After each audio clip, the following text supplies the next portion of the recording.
Yandu, baik Yandu balita maupun lansia. Terima kasih pada malam hari ini kita dapat bertemu walaupun lewat Zoom. Namun demikian tidak mengurangi mungkin dari isi pertemuan pada malam hari ini. Pertama kali kami mengucapkan terima kasih pada mas-mas KKN yang berkenan untuk membagikan ilmu pada kami, terutama mungkin untuk rekan-rekan kader Yandu, baik lansia maupun balita.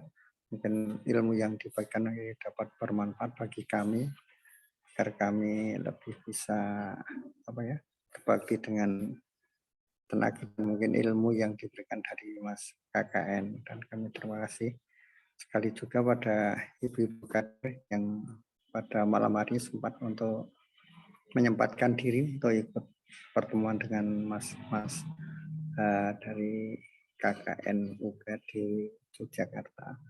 Monggo nanti waktu selanjutnya secukupnya serahkan sama ibu-ibu, mungkin karena kami tidak dapat mengikuti sampai selesai karena kami harus ngimami acara tahlil tempat warga, dan nanti kita harus dimulai, Mas. Mungkin demikian, Mas. Sekali lagi kami terima kasih pada semuanya. Terima kasih Pak Lili. Mungkin sebelum kita mulai kegiatan kita, mungkin kita bisa berdoa menurut agama dan kepercayaan kita masing-masing.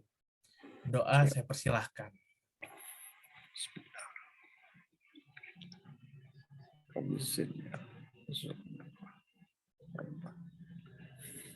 Amin. Amin. Cukup? Oke, awal-awal pembukaan pertama mungkin saya memperkenalkan teman-teman saya dulu ya, Bapak Ibu, biar kita semuanya saling kenal, biar semuanya saling tahu juga. Siap. Ya. Mungkin pertama dari Kezia. Ya, halo Bapak Ibu semuanya. Iya, malam Pak. Nama saya Keisha. Saya dari KKN UKDW dan dari Fakultas Kedokteran, Pak. Ya, Keisha ya. Iya, Pak. Ruth. Ya, selamat malam Bapak Ibu semua. Perkenalkan, saya Ruth, yang mungkin kalau di grup kader sering muncul. Di sini nanti saya dan teman-teman yang akan memberikan sosialisasi tentang COVID. Saya dari Prodi Kedokteran. Siap, Mbak. Ya. Tere. Ya, selamat malam Bapak Ibu sekalian. Nama saya Tere, saya dari program studi akuntansi Fakultas Bisnis. Oke, terima kasih. Natasha. Selamat malam Bapak dan Ibu. Perkenalkan nama saya Natasha Fortunata dari program Studi Sistem Informasi, Angkatan 2018. Siap. Bibi. Ya. Selamat malam Bapak dan Ibu. Perkenalkan saya Bibi dari desain produk, jurusan desain produk. Salam kenal buat semuanya. Terima kasih buat waktunya dan ikuti buat malam. Terima kasih. Alex. Iya, selamat malam Bapak Ibu semuanya. Nama saya Alex dari Prodi Arsitektur.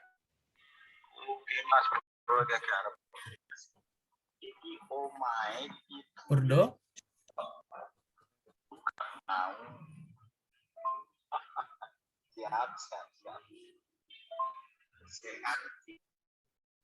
Satu lagi namanya Purdo dari Fakultas Bisnis,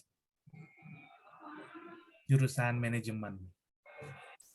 Ya, mungkin kita bisa mulai aja langsung, Ruth. Tak serahin ke Ruth ya. Ya, boleh. Natasha bisa minta tolong share screen. Ya, sekali lagi malam Bapak Ibu semua. Di sini kita akan ada 3 topik. yang akan 4 sih sebenarnya, 4 topik yang akan kita berikan terkait COVID.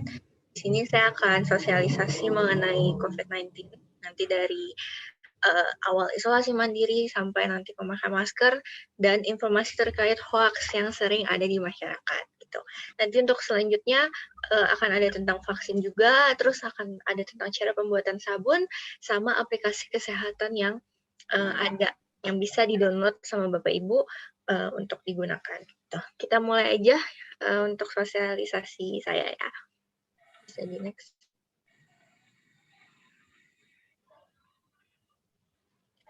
Ya, sebelumnya ini tadi perkenalkan saya Ruth. Di sini lahirnya dari Jakarta, jadi saya lahir dan besar di Jakarta, tapi sekarang saya kuliah di Jogja dan untuk program studinya kedokteran. Next. Oke, yang pertama untuk alur pelaporan COVID-19. Jadi banyak banget orang-orang, termasuk teman-teman saya, bahkan keluarga saya sendiri, yang bingung kalau misalnya kita udah tahu positif gitu ya, habis tes PCR atau antigen, pokoknya swab, terus positif, terus kita harus kayak gimana gitu, kita harus lapor ke siapa nih gitu.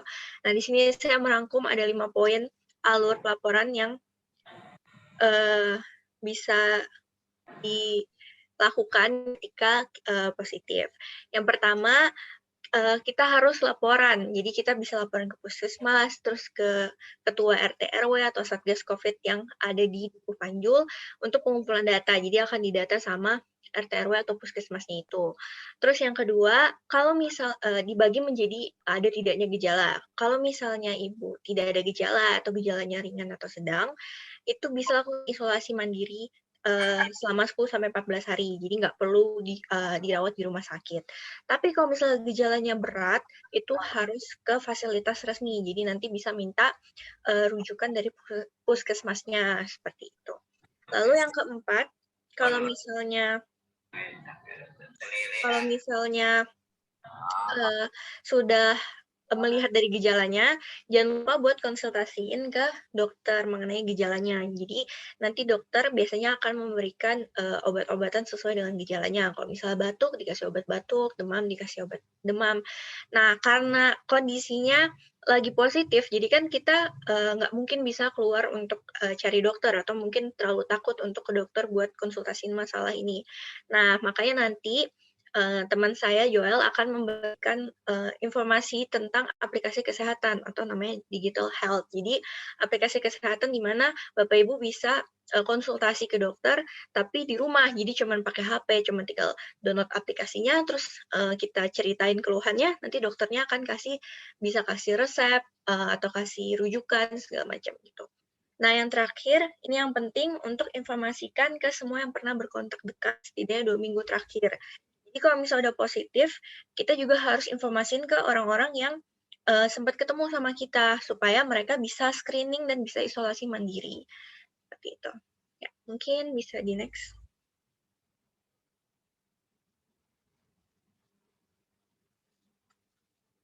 Nah, tadi kan saya bilang ada gejala ringan, gejala sedang, gejala berat. Nah, apa sih yang disebut gejala ringan, sedang, dan berat? Gitu kan? Untuk gejala ringan itu dia kalau misalnya ada demam, batuk, terus rasanya lelah, terus sakit kepala, kehilangan penciuman, kehilangan pengecapan, nyeri tulang, nyeri tenggorokan, pilek, bersin, mual, muntah, sakit perut, diare, mata merah, kemerahan pada kulit, dan terutama di saturasinya, jadi kadar oksigennya. Kalau misalnya Bapak Ibu sering lihat di berita-berita gitu ya, oh ada pasien oksigennya rendah 80 dan lain-lain. Nah, ini yang akan nanti signifikan membedakan gejala ringan, sedang, dan berat. Kalau untuk gejala ringan, dia oksigennya masih normal. Nah, normalnya berapa? Normalnya itu lebih atau sama dengan dari 95%. Lalu dari frekuensi nafasnya juga, berapa kali sih dia nafas dalam 1 menit? Itu bisa dihitung. Nah, normalnya adalah 12-20 kali per menit. Jadi pada gejala ringan, dia ada gejala, tapi tidak ada perubahan pada kadar oksigennya sama pada berapa kali dia nafas dalam semenit. Nah, kalau untuk gejala sedang, dia sama, ada gejala juga seperti gejala ringan, tapi dia ada penurunan oksigen. Jadi kadar oksigennya kurang dari 95%. Terus dia bisa ada sesak nafas, tapi dia masih bisa nafas. Jadi dia masih bisa nafas spontan, nafas biasa, tapi rasanya dadanya sesek kayak gitu. Dan untuk frekuensi nafasnya atau pernafasannya dalam semenit itu meningkat, bisa 20-30 kali per menit. Nah, yang terakhir untuk gejala berat atau kritis, jadi dia sama, gejalanya bisa sama kayak gejala ringan, tapi dia frekuensi nafasnya udah lebih tinggi, udah bisa sampai 30 kali per menit, jadi udah nafasnya cepet banget gitu. Terus saturasi oksigennya atau kadar oksigennya juga udah rendah, kurang dari 95%, dan sesak nafas dengan gagal nafas. Jadi dia udah sulit untuk untuk nafas biasa, makanya biasanya pada gejala berat atau kritis harus dirujuk supaya bisa diberikan alat bantu nafas supaya dia bisa nafas. Seperti itu. Mungkin bisa next.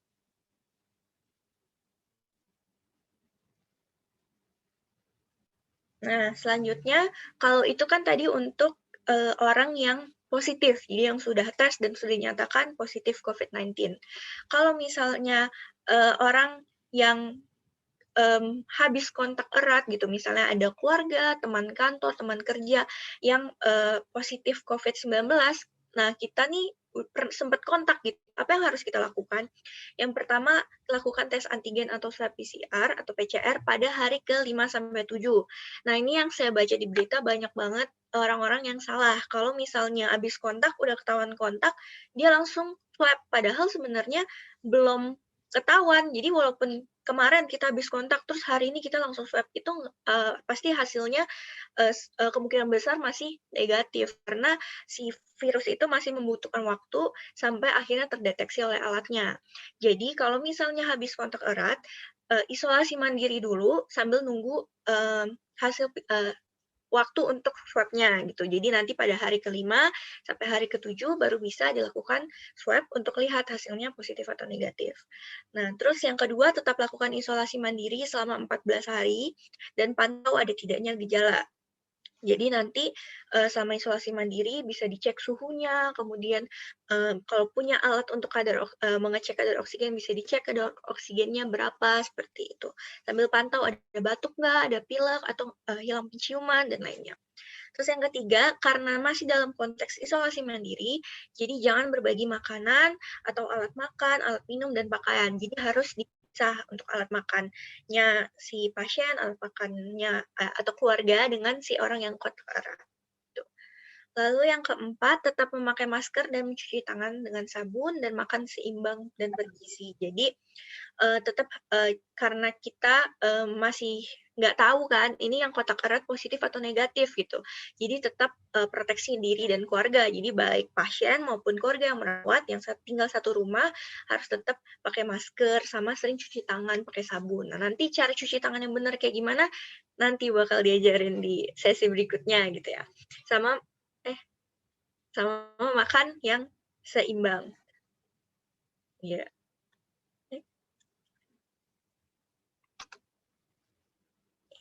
Terus habis itu yang terakhir, konsultasikan ke dokter apabila memiliki gejala. Jadi kalau misalnya selama melakukan isolasi mandiri udah ada gejala, nah bisa langsung konsultasiin. Gimana nih, apakah harus minum obat ataukah sudah boleh swab di hari gejala, seperti itu. Ya, kita next.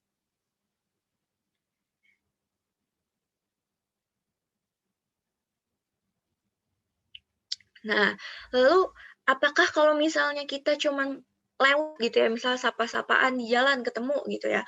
Misal saya sama Natasha nih ketemu di jalan gitu. Cuma lewat, apakah itu bisa disebut kontak erat? Nah, jadi ada definisi tersendiri gitu. Siapa sih yang disebut kontak erat gitu? Apakah cuma lewat doang bisa disebut kontak erat? Nah, jadi yang pertama yang disebut kontak erat itu kalau kita ada kontak tatap muka atau berdekatan dengan orang yang kasus, baik itu kasus probable atau kasus yang dia masih nggak tahu nih dia positif atau negatif gitu, atau kasus konfirmasi yang memang dia sudah fix 100% dari hasil PCR-nya bahwa dia adalah COVID-19 atau COVID-19 gitu ya. Dalam radius 1 meter dan dalam jangka waktu 15 menit atau lebih. Jadi kalau misalnya saya sama Natasha berpapasan dalam jangka waktu 20 menit atau setengah jam gitu ya, ngobrol, radiusnya dalam 1 meter gitu. Nah, itu saya bisa disebut, atau Natasha bisa disebut kontak erat gitu. Terus yang kedua, sentuhan fisik langsung dengan kasus, ya baik kasus probable, ya kasus yang masih nggak tahu nih positif atau enggak gitu, dan yang terkonfirmasi. Nah, misalnya bersalaman atau berpegangan tangan dan lain-lain. Kalau misalnya saya salaman sama Natasha, walaupun itu mungkin cuma 10 detik gitu ya, saya salaman bukan kontak, itu saya bakal, atau Natasha bakal langsung disebut kontak erat. Lalu yang terakhir, orang yang memberikan perawatan langsung terhadap kasus yang tidak menggunakan alat pelindung diri sesuai standar. Jadi kalau misalnya saya ngerawat si A, misalnya dia positif, tapi saya nggak pakai alat pelindung diri, saya bisa disebut sebagai kontak erat. Gitu. Makanya nanti kalau udah kontak erat, balik lagi ke sebelumnya, harus melakukan cara-cara dan apa yang harus dilakukan sebagai orang yang kontak erat. Gitu. Next. Nah, lalu kalau misalnya kontak eratnya 1 minggu lalu, apakah itu tetap termasuk kontak erat gitu? Jadi kalau misalnya saya papasan sama si A ini udah 1 minggu yang lalu gitu, apakah saya masih disebut kontak erat gitu? Nah, jadi dibagi dua nih, atas kasus yang memang dia probable dan bergejala, kasus yang tidak bergejala. Jadi secara definisi kasus probable gitu, mungkin tadi saya nyebut kasus probable gitu. Kasus probable itu apa? Jadi kasus probable itu kalau dia masih menunggu hasil swab-nya gitu. Jadi ketika orang yang mungkin kena atau memiliki kemungkinan yang cukup tinggi untuk positif, tapi masih menunggu hasil, nah itu bisa disebut kasus probable. Nah, kalau misalnya kita kontak eratnya dengan kasus probable dan bergejala, itu kita dihitung dari 2 hari sebelum timbul gejala hingga 14 hari setelah gejala.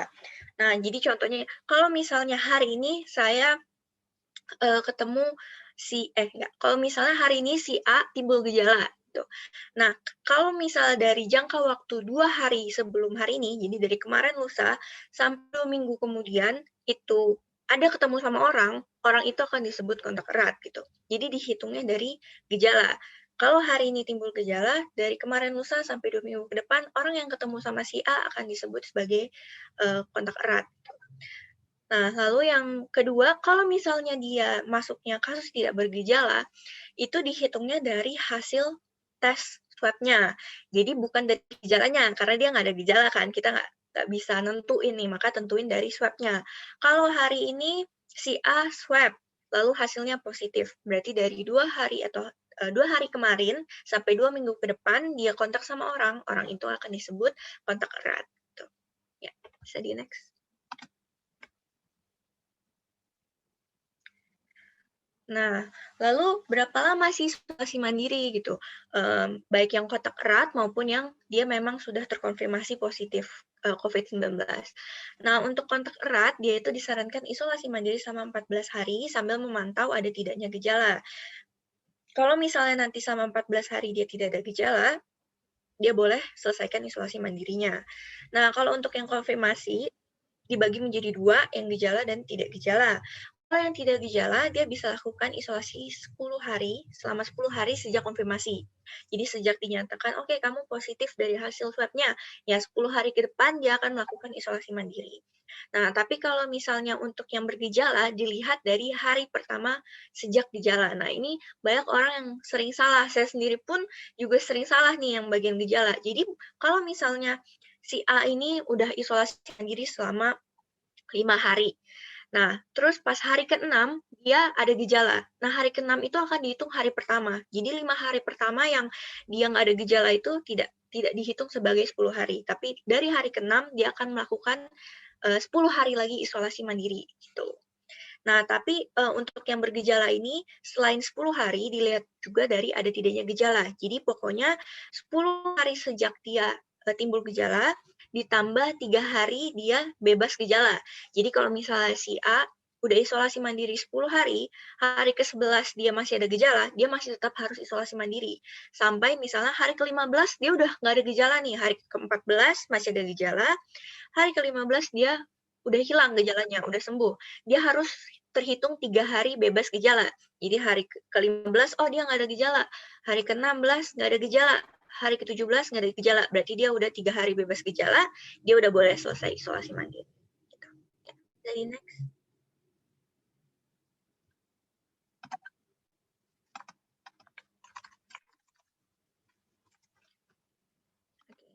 Lalu untuk isolasi mandiri, nah kalau misalnya kita mau isolasi mandiri, apa sih yang perlu diperhatikan gitu? Apa yang perlu dipersiapkan selama isolasi mandiri? Yang pertama, penuhi gizi seimbang. Jadi tetap harus makan makanan bergizi gitu. Kadang orang mungkin nafsu makannya jadi menurun gitu kan. Oh, jadi nggak nafsu makan, pengennya tidur, lemes. Nah, tapi tetap harus makan makanan bergizi, tinggi protein kayak kacang-kacangan. Terus juga harus banyak minum air putih. Biasanya itu kan pasien akan dikasih vitamin. Nah, jadi harus banyak minum air putih juga supaya dia bisa dibuang gitu. Jadi nggak malah menumpuk dan malah tidak bagus untuk tubuh gitu. Terus jangan lupa juga untuk mencuci buah dan sayuran sama pastiin lauk pauk matang sempurna gitu. Jadi kalau bisa pastiin makanannya sempurna. Apalagi kalau pasien ini kan imunitas tubuh atau kekebalan tubuhnya kan menurun nih kalau dia kasih makanan yang tidak matang, takutnya ada bakteri, nanti malah jadi tidak baik untuk kondisi tubuhnya gitu. Nah, lalu yang kedua isolasi diri. Nah, jadi isolasi diri itu nggak cuman ya udah di kamar sendiri gitu, tapi di rumah gitu ya, di rumah sendiri, di rumah sama keluarga gitu ya, isolasi mandiri nggak keluar rumah, tapi dia harus tinggal di kamar yang pisah, terutama ini untuk yang positif. Jadi kayak dia harus ada kamar tersendiri, berbeda dari keluarga yang lain. Terus pisahin alat makan, alat minum, alat mandi, sama sandang. Jadi baju, spray, handuk tuh kalau bisa dicucinya terpisah daripada keluarga yang lain. Nah, dan juga disarankan punya toilet yang berbeda antara keluarga yang sehat dengan dengan orang yang positif gitu. Karena kan kalau misalnya kita mandi akan keluar cairan dari tubuh kan, entah gosok gigi misalnya atau misalnya nyingsring gitu ya, buang ingus, itu kan bisa menjadi salah satu celah bagi si virus untuk menularkan ke orang lain. Nah, lalu ini yang tadi saya bilang, perhatikan gejala yang ada. Jadi bisa dicek suhunya, bisa dicek nafas, merasa sesek nggak gitu, atau kok leherku nggak enak, terus penciuman gimana, masih bisa cium nggak gitu. Nah, kalau misalnya demam, bisa lakukan cek suhu rutin juga gitu. Apakah dia tambah parah, atau misalnya diminumin obat demam, dia tambah turun gitu. Nah, jangan lupa juga konsultasi dengan dokter supaya mendapat obat yang sesuai. Jadi jangan sembarangan minum obat gitu, siapa nanti justru malah bisa bahaya untuk kondisi ibu, karena kan nanti akan dipertimbangkan obatnya apakah pas dengan kondisinya, seperti itu. Next. Nah, lalu berjemur 15-20 menit. Jadi disarankan untuk berjemur selama 15-20 menit dan dapat dilakukan di pagi hari. Jadi untuk berjemur dapat dilakukan dari awal matahari terbit sampai jam 9. Jadi kalau misal kesiangan takutnya nanti malah panas gitu kan, jadi kebakar. Jadi bisa dari matahari terbit sampai jam 9. Terus sering juga untuk buka jendelanya supaya ada pertukaran udara yang lebih baik. Jadi jangan dia di kamar sendiri gitu, terus dia nggak ada pertukaran udara gitu, nanti sumpek juga gitu kan, ada debu, biar udaranya keluar masuk, jadi ventilasinya bagus gitu. Next. Nah, lalu selanjutnya pakai masker. Jadi nggak cuma pasien doang yang harus pakai masker selama isolasi mandiri gitu. Keluarga juga harus menggunakan masker, dan jangan lupa untuk buang di tempat sampah. Seperti itu. Nah, lalu ini perilaku hidup bersih dan sehat, jadi tetap menjaga kebersihan dengan mencuci tangan, memakai sabun, sama membersihkan barang yang sering disentuh. Nah, jadi kalau misalnya seperti gagang gitu ya, gagang pintu gitu, nah itu tuh si pasien yang isolasi mandiri juga harus sering-sering bersihin. Kenapa?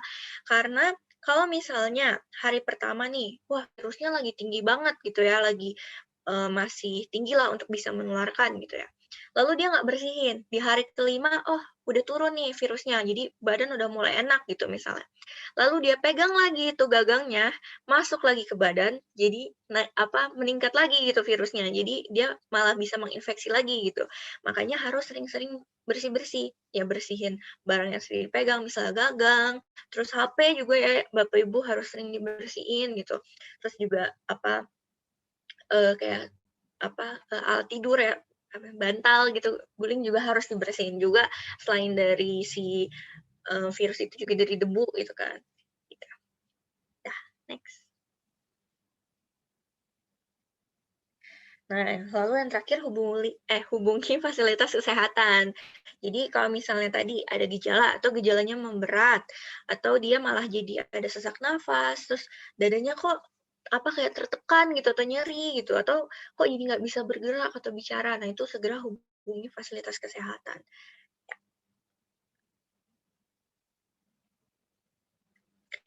Nah, lalu kapan sih selesai isolasi mandiri? Sekarang kan banyak nih, udah 10 hari isolasi mandiri gitu, terus lakuin swab gitu ya, kok masih positif gitu, tapi dibilang, oh kalau 10 hari udah boleh selesai gitu. Jadi sebenarnya kapan sih udah boleh selesai gitu, udah bosen misalnya 10 hari di rumah doang gitu.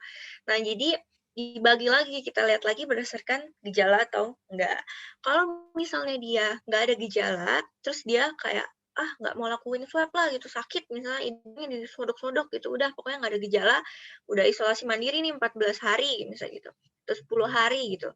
Nah, dia bisa selesai setelah 10 hari itu. Jadi kalau misalnya dari hari pertama sampai hari ke-10 setelah di isolasi mandiri itu nggak ada gejala, dia udah bisa selesai. Jadi di hari ke-10 dia sudah bisa selesai isolasi mandiri sejak didiagnosis konfirmasi COVID-19.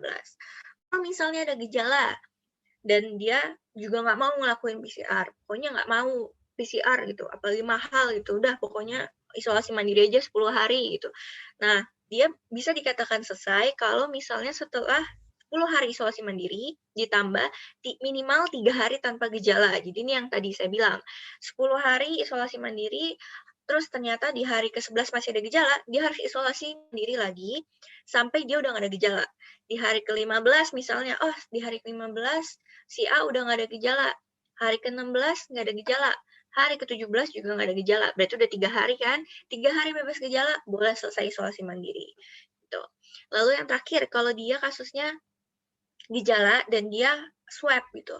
Nah, dia boleh selesai isolasi mandiri kalau hasilnya negatif 1 kali aja, jadi nggak perlu berkali-kali gitu ya swabnya.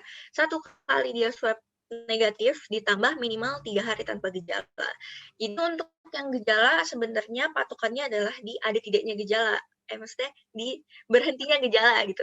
Jadi pokoknya dia harus bebas 3 hari tanpa gejala, minimal 3 hari tanpa gejala. Kalau misal dia udah minimal 3 hari tanpa gejala dan udah 10 hari isolasi mandiri, dia udah bisa selesai.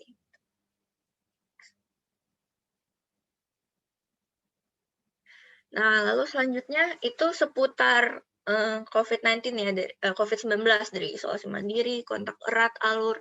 Nah, sekarang saya akan bahas yang lebih ringan gitu ya, tentang seputar masker. Jadi mungkin kayak bosen gitu, pakai masker terus kan 95 bla bla bla bla gitu. Tapi apakah cara pemakaian kita itu udah benar gitu? Nah, ini saya akan berikan informasinya. Nah, yang pertama, langkah-langkah memakai masker. Nah, jadi dalam pemakaian dan pelepasan masker itu harus dengan cara yang benar. Karena kalau misalnya kita salah, justru nanti malah jadi nggak baik gitu. Jadi misalnya gini, pastiin langkah pertama cuci tangan. Kalau misalnya kita nggak cuci tangan, terus ternyata tangan kita kotor bekas megang apa, terus kita pakai masker gitu ya. Kan siapa tahu amit-amit banget gitu ya, di tangan kita ada bakteri atau ada si virusnya itu gitu kan, kena terus kita malah hirup gitu kan. Nah, jadi harus diperhatikan langkah-langkah yang tepat untuk memakai masker. Yang pertama cuci tangan ya, cuci tangan pakai air dan sabun mengalir atau kalau bisa juga pakai hand sanitizer. Terus yang kedua, pastikan masker tidak bolong. Nah, ini mungkin kita udahlah gitu, masker baru kok di kotak gitu. Tapi tetap harus dicek. Jadi cek apakah ada bolong, sama cek mana sih yang depan, yang belakang, yang atas dan yang bawah. Karena orang juga sering ketuker nih. Ini misalnya ini nggak kelihatan ya. Saya hilangkan dulu background-nya.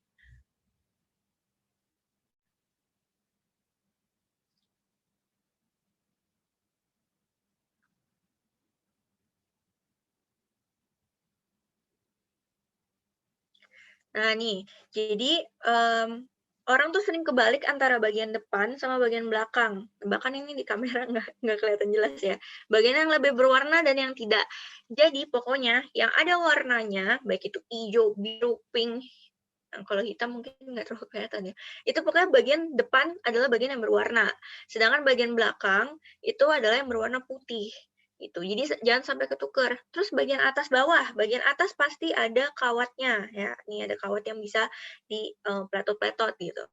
Nah, jadi setelah cek dia nggak bolong, terus cek juga yang mana bagian depan, bagian belakang, atas bawah, baru kita pasang masker dengan mengaitkan talinya ke telinga dan pastiin ini yang mungkin orang sering tahu tapi langgar gitu ya. Pastiin nutup ke hidung, mulut dan dagu. Jadi jangan cuma di sini, jangan begini, apalagi begini gitu ya. Jadi kayak harus dari share screen-nya hilang. Ya, harus dari hidung sampai ke dagu. Jadi begini gitu. Kelihatan kan? Dari dagu sampai hidung gitu. Nah, terus ini juga yang penting pastiin di samping maskernya itu nggak ada celah. Jadi kan kalau kita pakai dia bisa ada celah gini nih. Ini bisa ada masuk gitu kan. Nah, jadi dipastiin dia supaya rapet gitu. Dan yang terakhir tekan kawatnya pada hidung nih agar mengikuti bentuk hidung. Jadi fungsi kawat tadi yang buat pelot-pelot itu supaya dia bisa menutup celah di hidung seperti ini. Gitu. Next. Nah, lalu kalau udah pakai seharian gitu, terus mau pulang, mau lepas masker. Nah, apa langkah-langkah yang tepat gitu dalam melepas masker? Yang pertama, ya lepas kait atau tali masker gitu ya, dilepas. Jadi jangan pegang depannya, karena kan depannya udah kotor, ini udah segala debu, terus ya mungkin ada orang habis ngomong gitu ya, atau air apa gitu, itu kan ada di depan sebagai proteksi kita. Jadi yang dipegang adalah talinya. Pas lepas, pegang talinya, lalu buang maskernya ke tempat sampah. Atau kalau misalnya pakai masker kain, bisa dicuci dulu gitu. Bisa masukin ke tempat untuk cuci. Nah, terus jangan lupa cuci tangan. Jadi sebelum memakai masker dan setelah melepas masker, harus selalu cuci tangan dengan sabun dan air mengalir.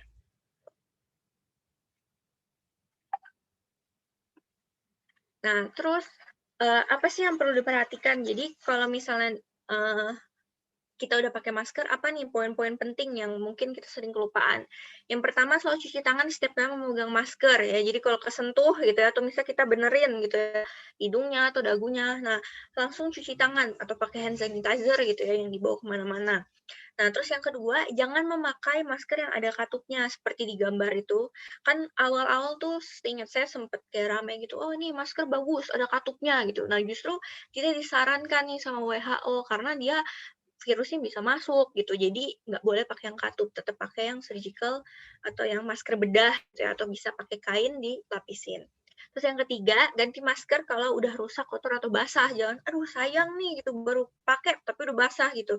Disimpan gitu, jangan kayak gitu. Jadi harus diganti kalau dia udah kotor atau rusak atau basah. Nah, sekarang saya akan memberitahu untuk pemilihan double masker yang tepat. Jadi kan udah sekarang nih pemerintah udah pokoknya disarankan gitu ya untuk double masker ya, untuk pakai masker 2 lapis gitu. Nah, tapi sebenarnya masker apa yang tepat gitu untuk double masker? Nah, yang pertama menggunakan masker medis dan atau masker bedah ya, dan masker kain ini yang paling tepat. Jadi dipakainya adalah masker medis dulu, baru masker kainnya kayak gini gitu. Nah, apa sih sebenarnya kenapa sih harus pakai double gitu? Nah, jadi fungsi untuk melakukan double masker adalah untuk menutupi celah yang ada di pipi yang tadi saya bilang jangan sampai ada celah di pipi. Nah, si masker bedah ini memang dia tidak didesain untuk menutup seluruh tutup gitu. Makanya di samping pipinya tuh dia masih ada celah. Nah, fungsinya si masker kain ini adalah untuk menutup celah itu, seperti itu. Jadi yang disaranin bukan double masker yang lain, tapi yaitu kain di depan dan masker bedah di belakang. Lalu yang kedua, jangan memakai 2 masker medis karena tidak fit dan masker medis tidak didesain untuk menutup celah. Ini yang tadi saya bilang. Kalau misalnya pakai 2, itu percuma. Dia akan tetap ada celah di pipi karena kembali lagi fungsi dari untuk double masker bukan untuk dia filtrasinya jadi kuat gitu ya, nih 3 lapis, 3 lapis, 6 lapis gitu. Tapi untuk pipinya. Jadi supaya benar-benar dari hidung, mulut dan dagu itu tertutup seperti itu. Lalu kalau misalnya pakai KN95 itu nggak perlu didouble sama masker apapun. Nggak bisa buka. Jadi kalau pakai masker KN95 ini kan dia memang sudah tertutup banget ya. Sampai sampingnya ini udah ketutup banget nih. Di sini tuh dia udah celahnya udah tidak sebesar si surgical gitu ya, atau si bedah. Jadi nggak perlu di double apa-apa. Pasti nanti juga pengap. Jadi satu aja sudah cukup banget buat melakukan perlindungan untuk si diri kita. Gitu. Jadi next. Nah, lalu pastikan penglihatan tidak terhalang oleh masker. Jadi jangan sampai ketutupan gitu ya, mungkin ketinggian biar terproteksi gitu, terus malah ketutupan nanti nabrak gitu. Sama pastiin juga dia tidak sesak, jadi tetap bisa bernafas. Jangan sampai udah pakainya double banyak terus akhirnya jadi sesek seperti itu. Nah, bisa dipastiin dulu, coba di rumah gitu ya pakai masker, coba dulu nih, oh ini masih bisa lihat gitu, dan oh aku masih nafasnya nggak sesek gitu, baru bisa keluar buat aktivitas. Gitu. Jadi next. Nah, selanjutnya untuk pemilihan masker di tempat dan waktu yang tepat. Jadi, apakah kita harus selalu pakai KN95 gitu? Mau ke depan rumah gitu ya, misalnya nyiram tanaman gitu. Apakah itu tetap harus pakai KN95? Nah, jadi ada panduannya sendiri. Kapan kita harus pakai KN95, pakai double masker dan lain-lain.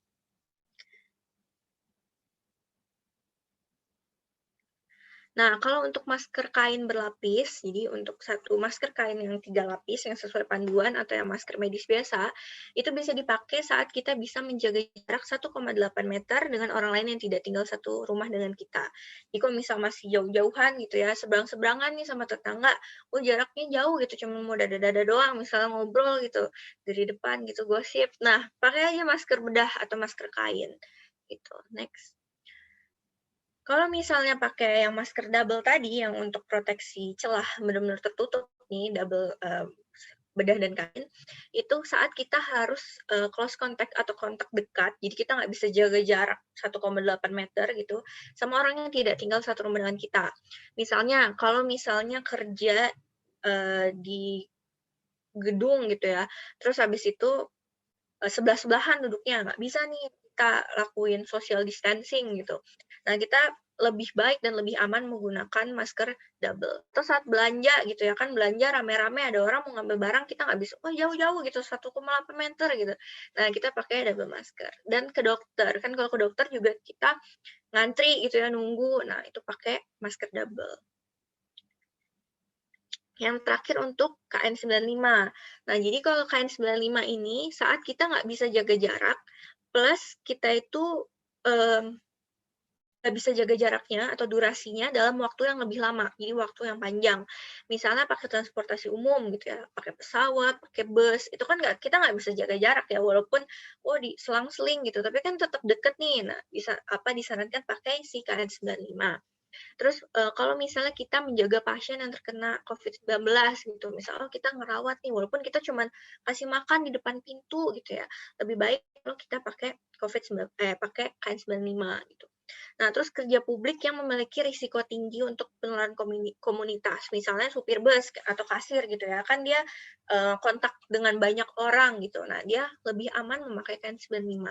Dan yang terakhir untuk orang tua, jadi kalau lansia atau orang yang memang dia ada penyakit tertentu gitu ya, memiliki risiko tinggi, itu dia disarankan pakai KN95 saat kontak dengan orang yang tidak tinggal satu rumah dengan dia. Jadi walaupun dalam jangka waktu yang lama atau yang sebentar disarankan memakai KN95. Tapi tetap diperhatikan jangan sampai dia pakai KN95 terlalu sesak malah jadi pingsan karena sesak gitu. Nah, sekarang saya akan bahas nih terakhir tentang mitos atau fakta. Ya, jadi saya akan membahas informasi yang beredar di tengah masyarakat. Kan banyak banget nih di WA gitu kan. Oh, minum vitamin C 1000 mg gitu. Oh, air kelapa bisa menyembuhkan COVID gitu kan. Nah, di sini saya akan membahas dari segi penelitian gitu ya. Jadi ada faktanya gitu, ada buktinya gitu. Ya, next. Nah, yang pertama antibiotik dapat menyembuhkan COVID-19. Wah, ini ramai banget di awal. Oh, pasiennya COVID-19 kasih antibiotik. Segala macam obat disebut gitu ya, antibiotik. Nah, apakah ini mitos atau fakta? Next. Jawabannya adalah mitos. Jadi, COVID-19 itu adalah penyakit yang disebabkan oleh virus kan, virus coronavirus gitu. Sedangkan antibiotik ini adalah obat yang digunakan untuk membunuh bakteri. Jadi dia biasa diberikan pada pasien yang punya infeksi akibat bakteri. Makanya kalau misalnya kita memberikan antibiotik untuk menyembuhkan COVID-19 itu salah. Tapi antibiotik memang dalam keadaan tertentu diberikan oleh dokter ya karena kalau misal pasiennya ada kondisi khusus yang bisa memperberat atau untuk mencegah gitu. Jadi intinya adalah antibiotik ini obat yang tidak bisa dibeli sembarangan karena dia dapat memicu resisten. Dimana kalau misalnya saya nggak sakit, saya minum antibiotik gitu. Ketika berikutnya saya sakit, si bakteri ini pinter, dia udah ngerti, oh itu obat kemarin nih. Jadi dia nggak akan ampuh dengan obat kemarin. Nah itu kan malah bahaya. Kalau misalnya pasien resisten dengan semua antibiotik, ketika dia benar-benar butuh antibiotik, dia akhirnya nggak bisa dibantu gitu, nggak bisa disembuhkan karena udah resisten. Jadi antibiotik itu harus diminum sesuai dengan anjuran dokter. Lalu yang kedua, nih, konsumsi vitamin dan mineral dapat menyembuhkan COVID-19. Apakah mitos ataukah fakta? Jawabannya adalah mitos lagi. Jadi, vitamin dan mineral itu dia tidak menyembuhkan COVID-19, tapi dia diberikan untuk meningkatkan sistem imun dan kondisi kesehatan pasien. Nah, untuk vitamin dan mineral ini sebenarnya nggak harus diminum obat gitu. Dia bisa didapatkan dari banyak makanan dan buah-buahan. Seperti itu. Nah, yang ketiga, ini yang paling rame, vitamin C 1000 mg tiap 3 jam sekali mampu membunuh virus COVID-19. Jawabannya adalah ya mitos. Jadi ini termasuk mitos yang sangat berbahaya ya, hoax yang sangat berbahaya. Jadi dosis vitamin C per hari orang dewasa itu adalah 75-90 mg. Kalau dia sakit, memang dosisnya bisa ditingkatkan sesuai kebutuhan. Kadang memang suka dikasih 500 mg gitu ya, dikasih oh ini suplemen vitamin C 500 mg. Dan untuk tubuh sendiri dia bisa mengoptimalkan vitamin C sampai 1000 mg. Dan kalau dia 2000 mg itu masih oke lah gitu ya, masih bisa ditoleransi. Tapi kalau sudah lebih itu udah tidak baik gitu ya. Kan dia 1000 mg tiap 3 jam. Berarti kan sehari itu bisa 8000. Ya nggak sih? 8000. Ya anggaplah ya 8000 gitu miligram. Itu kan bahaya banget. Kayak tubuhnya nanti akan banyak efek samping gitu. Jadi ketika kita minum obat itu kan dia akan sisanya gitu ya akan dibuang dan diolah gitu oleh ginjal. Nah kalau misalnya dia kebanyakan nih si ginjalnya harus kerja keras dong buat ngebuang ini yang kepake cuma 1000 gitu ya, misalnya yang 7000-nya dibuang gitu, itu kan bakal capek banget si ginjalnya. Nanti malah ada efek samping banyak banget, bisa diare, terus bisa mual muntah, terus bisa juga yang paling parah adalah penyakit ginjal. Jadi tetap konsumsi itu harus sesuai dosisnya. Nah, bisa next.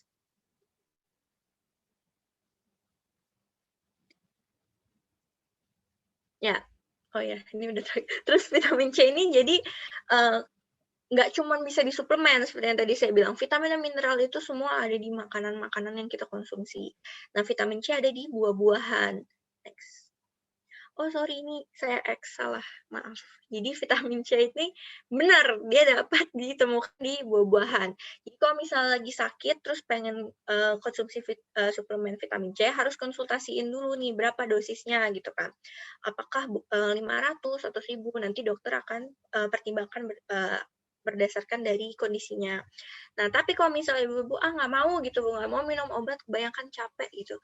Nah, bisa juga dari buah-buahan, apa aja buah-buahannya, ada jeruk, kemudian ada stroberi, ada tomat, jambu biji, ada kiwi dan pepaya. Jadi bisa konsumsi aja buah-buahan gitu untuk meningkatkan si vitaminnya supaya badannya lebih fit lagi gitu.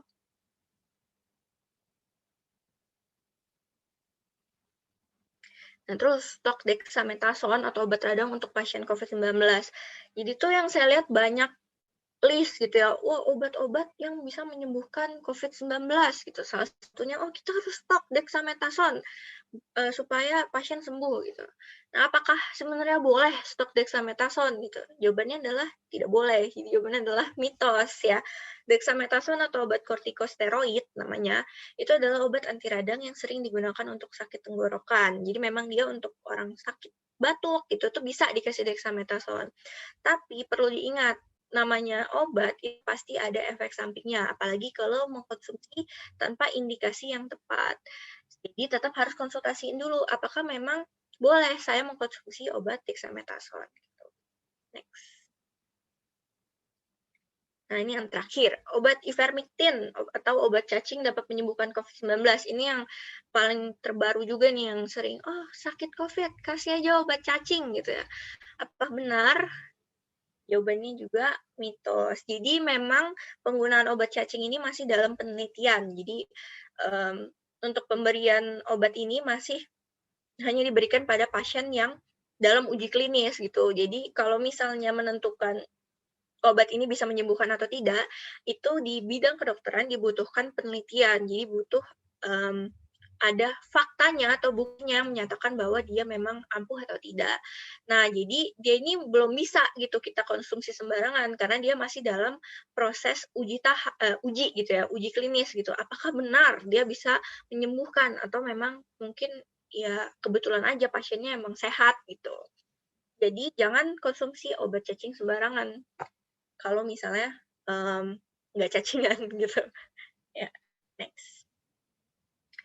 Ya, ini terakhir pesan dari saya. Jadi pandemi belum berakhir, kita harus tetap pakai masker, jaga kebersihan, sama jaga jarak. Dan jangan lupa cek fakta sebelum menyebarkan informasi. Jangan sampai kita cuman share-share informasi, tapi ternyata itu adalah senjata makan tuan gitu. Justru kita secara tidak langsung malah membuat masyarakat panik atau malah menyebarkan hoax yang bisa membahayakan teman atau keluarga kita gitu.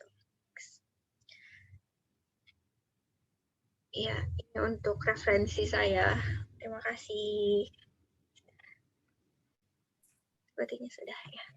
Terima kasih Ruth atas penjelasan yang sangat membantu, memberi ilmu yang sangat baru banget sih dari kita untuk kita semua. Iya. Oh iya, ibu-ibu, bapak-bapak, jika ada pertanyaan boleh diketikin di kolom chat ya. Nanti biar kami jawab di akhir sesi. Nah, next kita akan mempelajari tentang vaksinasi itu apa yang sekarang lagi rame-ramenya dan akan dibawa oleh Kezia. Silakan Kezia. Ya, terima kasih Joel. Gimana ibu-ibu, masih semangat Bu mendengarkan kami? Semangat. Ya, sebelum saya memaparkan materi, saya ingin bertanya Bu, apakah ibu-ibu di sini sudah melakukan vaksin atau belum? Mungkin bisa salah satu open mic atau ada yang menulis di chat. Sudah. Iya, Ibu Puji sudah ya? Sudah. Ya. Iya, mantap Bu. Untuk bagi ibu-ibu yang belum, mungkin bisa disimak informasi yang saya berikan selanjutnya. Bisa di next. Next, Tasya. Ya. Sebelum ke vaksin COVID-19, saya ngasih definisi dulu atau pengertian apa sih sebenarnya vaksin, terus perbedaan vaksinasi dan imunisasi. Nah, kalau vaksin itu dia produknya yang isinya itu mikroorganisme. Mikroorganisme itu ada bakteri, ada virus yang sebelumnya sudah dimatikan atau dilemahkan terlebih dahulu. Nah, kalau misalnya vaksin atau produk yang isi virus ini sudah dilemahkan dan dimasukkan ke dalam tubuh kita, itu bisa menimbulkan kekebalan yang spesifik terhadap penyakit tertentu. Kalau misalnya penyakit COVID-19, berarti nanti ketika kita vaksin, kita bisa menimbulkan kekebalan terhadap penyakit COVID-19. Kalau dulu itu seperti vaksin cacar, seperti itu kita bisa terhindar dari penyakit cacar tersebut. Kalau vaksinasinya itu prosedur untuk memasukkan vaksin ke dalam tubuh seseorang, ke dalam tubuh kita.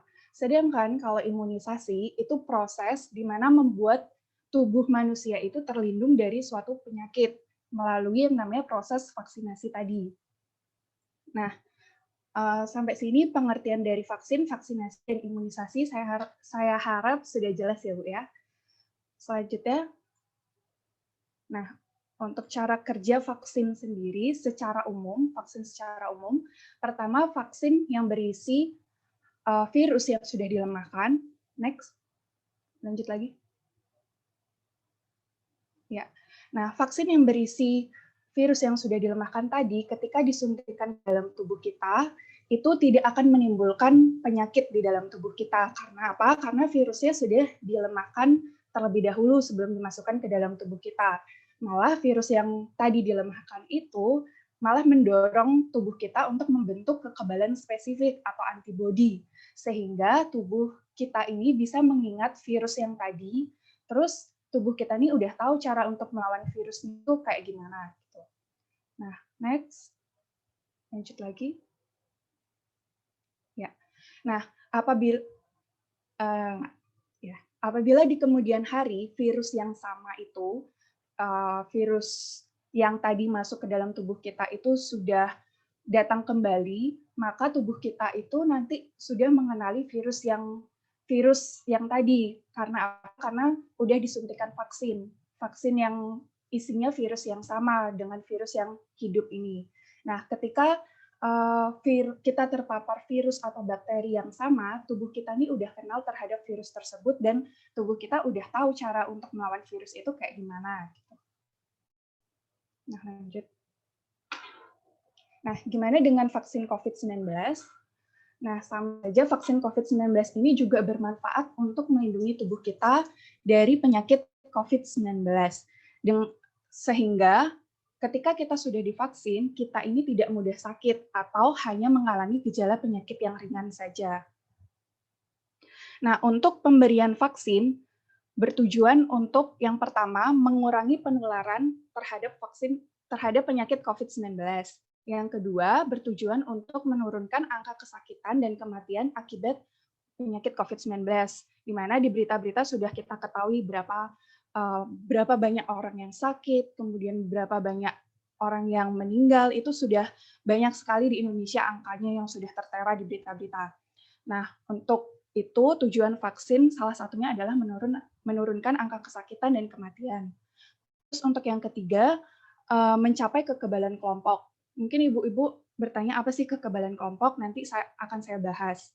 Kemudian yang keempat, untuk melindungi masyarakat agar kita semua ini bisa tetap hidup produktif seperti itu.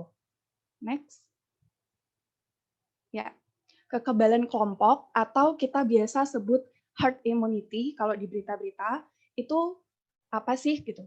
Nah, kekebalan kelompok ini dapat terbentuk apabila cakupan dari vaksinasi, jadi orang-orang yang sudah divaksin ini sudah banyak dan sudah merata di tiap daerah. Nah, itu bisa membentuk kekebalan kelompok. Nah, kekebalan kelompok itu keadaan di mana sebagian masyarakat itu sudah terlindung atau kebal terhadap penyakit tertentu, dalam hal ini penyakit COVID-19. Sehingga kita dapat melindungi kelompok masyarakat yang rentan dan melindungi orang yang tidak bisa divaksin. Seperti contohnya anak-anak, terus orang dengan penyakit yang punya penyakit autoimun, orang dengan penyakit alergi berat, dan mempunyai penyakit penyerta yang tidak terkontrol, serta ibu hamil juga. kita bisa melindungi orang-orang yang rentan seperti itu. Nah, siapa sih yang dapat menerima vaksin COVID-19? Nah, untuk saat ini prioritas penerima vaksin COVID-19 itu adalah kalau di Indonesia yaitu penduduk yang berdomisili di Indonesia dan sudah berusia 18 tahun ke atas serta dengan kondisi tubuh yang sehat. Jadi kalau ibu-ibu dan bapak-bapak ingin divaksin, pastikan terlebih dahulu kondisi tubuh dari ibu-ibu semua dalam kondisi sehat. Nah, kemudian untuk penyintas COVID-19 atau Bapak Ibu yang sudah pernah mengalami menderita COVID-19 kemarin-kemarin, itu juga sudah dan dinyatakan sudah sembuh dengan waktu minimal 3 bulan, itu bisa diberikan vaksinasi COVID-19. Kemudian untuk berita baiknya saat ini, anak usia 12 hingga 17 tahun atau remaja sudah boleh menerima vaksin COVID-19. Nah, mungkin di beberapa rumah sakit, di beberapa puskesmas masih memprioritaskan vaksin untuk usia anak 18 tahun ke atas supaya merata gitu. Jadi kan ada vaksin dosis 1, ada vaksin dosis 2 supaya menyelesaikan vaksin dosis 2 semua. Makanya masih memprioritaskan penduduk yang usia 18 tahun ke atas. Tapi ada juga beberapa puskesmas dan juga rumah sakit yang sudah menerima vaksin untuk anak usia 12 hingga 17 tahun. Nanti Bapak Ibu bisa mencari informasi di puskesmas atau di rumah sakit terdekat apakah sudah menerima vaksin untuk anak 12 sampai 17 tahun. Apabila sudah, mungkin bisa didaftarkan anak-anak dari Ibu. Ya. Untuk efek samping vaksin COVID-19 tentunya ada, tapi secara umum bersifat ringan dan juga sementara. Apa sih efek sampingnya? Yang pertama, ruam di bagian bekas suntikan. Ruam atau nyeri ya di bagian bekas suntikan. Kemudian pusing, kemudian nyeri otot, dan juga bisa demam atau ibu-ibu merasakan lemas setelah habis vaksin gitu. Nah, efek samping yang muncul ini bersifat wajar karena menandakan kalau vaksinnya ini bekerja. Nah, apabila muncul efek samping seperti ini, ibu-ibu bisa istirahat, bisa minum air yang banyak, kemudian konsumsi makanan yang bergizi yang tadi sudah dibilang oleh teman saya Ruth, mengkonsumsi buah-buahan seperti itu. Next. Dan yang perlu diketahui bahwa manfaat vaksin COVID-19 ini jauh lebih besar dibandingkan resiko sakit bila kita tidak divaksin. Jadi lebih baik kita vaksin daripada kita sakit terus kita tidak divaksin gitu, karena dapat menimbulkan gejala yang berat seperti itu. Next. Nah, untuk vaksin yang digunakan oleh pemerintah saat ini, mungkin ibu-ibu dengar di berita ada vaksin Sinovac, ada vaksin AstraZeneca, Pfizer, dan lain-lain. Nah, vaksin yang digunakan oleh pemerintah saat ini sudah melewati proses yang panjang. Tadi sudah dijelaskan untuk obat itu ada uji klinisnya. Nah, untuk vaksin ini juga ada uji klinisnya. Jadi, sudah melalui tahap yang panjang dan sudah diuji oleh beberapa orang, sehingga di Indonesia ini juga sudah mendapatkan izin dari Badan POM, sehingga sudah dipastikan bahwa vaksin yang beredar saat ini itu sudah aman dan sudah bisa digunakan. Kemudian para produsen vaksin COVID-19 ini juga sudah berkomitmen untuk memenuhi standar halal yang sudah berlaku. Next. Nah, untuk dosis vaksin COVID-19, nah, dosis vaksin yang harus diberikan yaitu 2 kali suntik dengan jeda waktu minimal 14 hari. Mungkin nggak harus 14 hari, mungkin dari rumah sakit itu 1 bulan atau 21 hari, datang lagi untuk vaksin kedua, itu nggak masalah. Jadi, pokoknya anjuran untuk mendapatkan 2 dosis vaksin gitu. Jadi 2 kali suntikan dengan jeda yang sudah dijadwalkan oleh rumah sakit atau puskesmas. Kenapa harus 2 dosis? Karena antibodi atau kekebalan spesifik itu jauh lebih tinggi dan lebih efektivitasnya lebih tinggi bila kita mendapatkan 2 dosis daripada 1 dosis. Nah, ada kecualinya. Apabila saat vaksin pertama kali itu muncul reaksi alergi berat setelah vaksin pertama itu, maka pemberian dosis vaksin kedua tidak diperbolehkan atau ditunda dulu. Nah, nanti akan diarahkan oleh petugas kesehatan di mana tempat ibu melakukan vaksin. Gitu. Next. Nah, ya, untuk pertanyaan yang sering timbul di masyarakat, itu yang pertama, apakah orang yang telah menerima vaksin tetap bisa tertular COVID-19, padahal kita udah divaksin, gitu kan. Nah, tentu bisa, karena kita harus ketahui bahwa vaksin ini tidak 100% membuat kita kebal dari COVID-19. Tetapi ketika kita kena, amit-amitnya kita kena penyakit COVID-19 dan kita sudah divaksin, kita tidak memunculkan menderita gejala berat atau parah yang ditimbulkan akibat virus COVID-19. Nah, apalagi kalau misalnya kita tidak menerapkan protokol kesehatan, tentunya masih penularan virus ini masih bisa gitu. Nah, lalu pertanyaan untuk yang kedua, apakah setelah vaksin kita tetap menggunakan masker? Iya, karena selama kekebalan kelompok atau herd immunity tadi itu belum terbentuk, maka penularan virus di lingkungan sekitar kita ini masih tinggi. Jadi, kita yang tetap divaksin itu harus tetap mematuhi protokol kesehatan, yaitu dengan 5M, seperti mencuci tangan, menjaga jarak, menjauhi kerumunan, kemudian membatasi mobilitas, seperti itu. Next.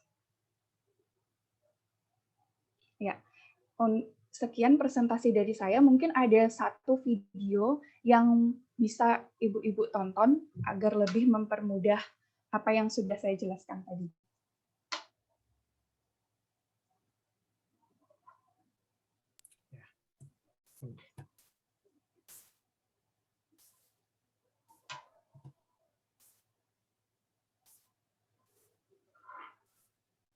Apakah sudah terlihat? Sudah.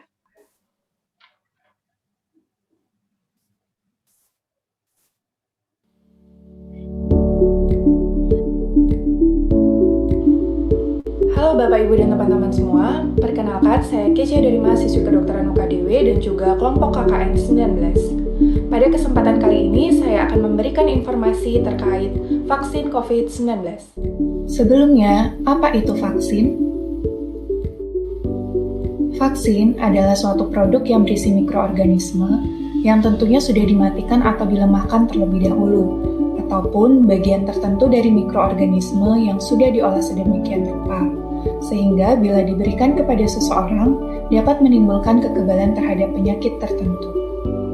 Cara kerja vaksin dimulai ketika vaksin disuntikan ke dalam tubuh, maka tubuh akan mengenali komponen yang ada di dalam vaksin tersebut, kemudian akan merespon dengan membentuk kekebalan atau antibodi.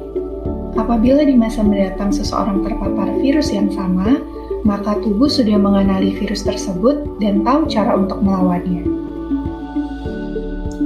Bagaimana dengan vaksin COVID-19?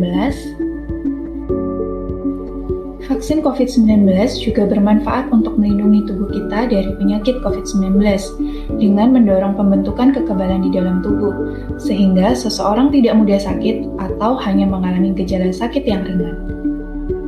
Vaksinasi COVID-19 ini bertujuan untuk mengurangi penularan, menurunkan angka kesakitan dan kematian akibat COVID-19, mencapai kekebalan kelompok, dan untuk melindungi masyarakat agar tetap produktif.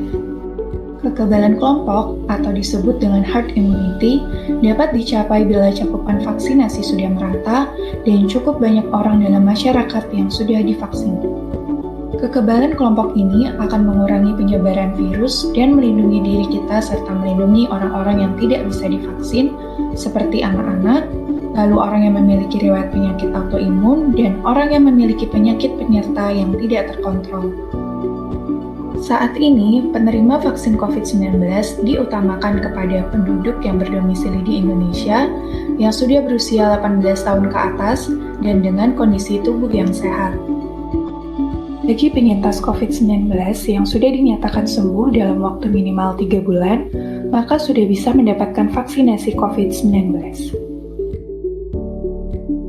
Kemudian, vaksinasi COVID-19 ini juga sudah mulai diberikan kepada anak-anak usia 12 hingga 17 tahun untuk mencegah penyebaran COVID-19. Efek samping yang ditimbulkan setelah vaksinasi COVID-19 umumnya bersifat ringan dan sementara, yaitu berupa ruam di bagian bekas suntikan, pusing, nyeri otot, dan demam.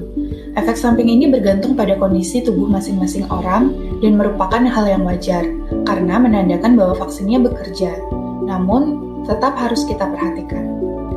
Yang perlu diingat bahwa manfaat dari vaksin COVID-19 ini jauh lebih besar dibandingkan risiko sakit bila tidak divaksin. Vaksinasi COVID-19 dapat dilayani di beberapa fasilitas kesehatan, seperti di rumah sakit, klinik, puskesmas, puskesmas pembantu, dan di unit pelayanan kesehatan pada kantor kesehatan pelabuhan.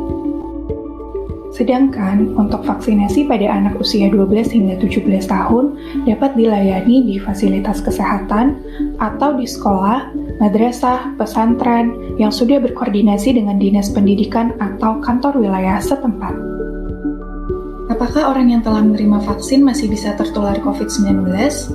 Ya, orang yang sudah divaksin masih memiliki kemungkinan untuk tertular virus COVID-19, apalagi bila kita tidak menerapkan protokol kesehatan. Namun dengan adanya vaksin, maka dapat mengurangi gejala berat atau parah yang mungkin muncul akibat virus corona ini.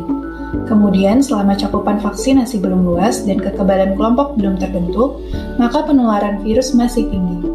Oleh karena itu, orang yang telah tervaksinasi tetap harus mematuhi protokol kesehatan dengan 5M, yaitu memakai masker, menjaga jarak, mencuci tangan dengan sabun dan air mengalir, membatasi mobilitas dan interaksi, dan yang terakhir, menghindari kerumunan.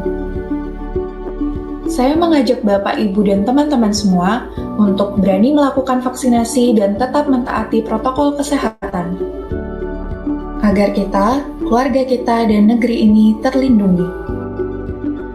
Jangan lupa untuk membagikan informasi ini kepada teman atau keluarga terdekat. Terima kasih telah menonton.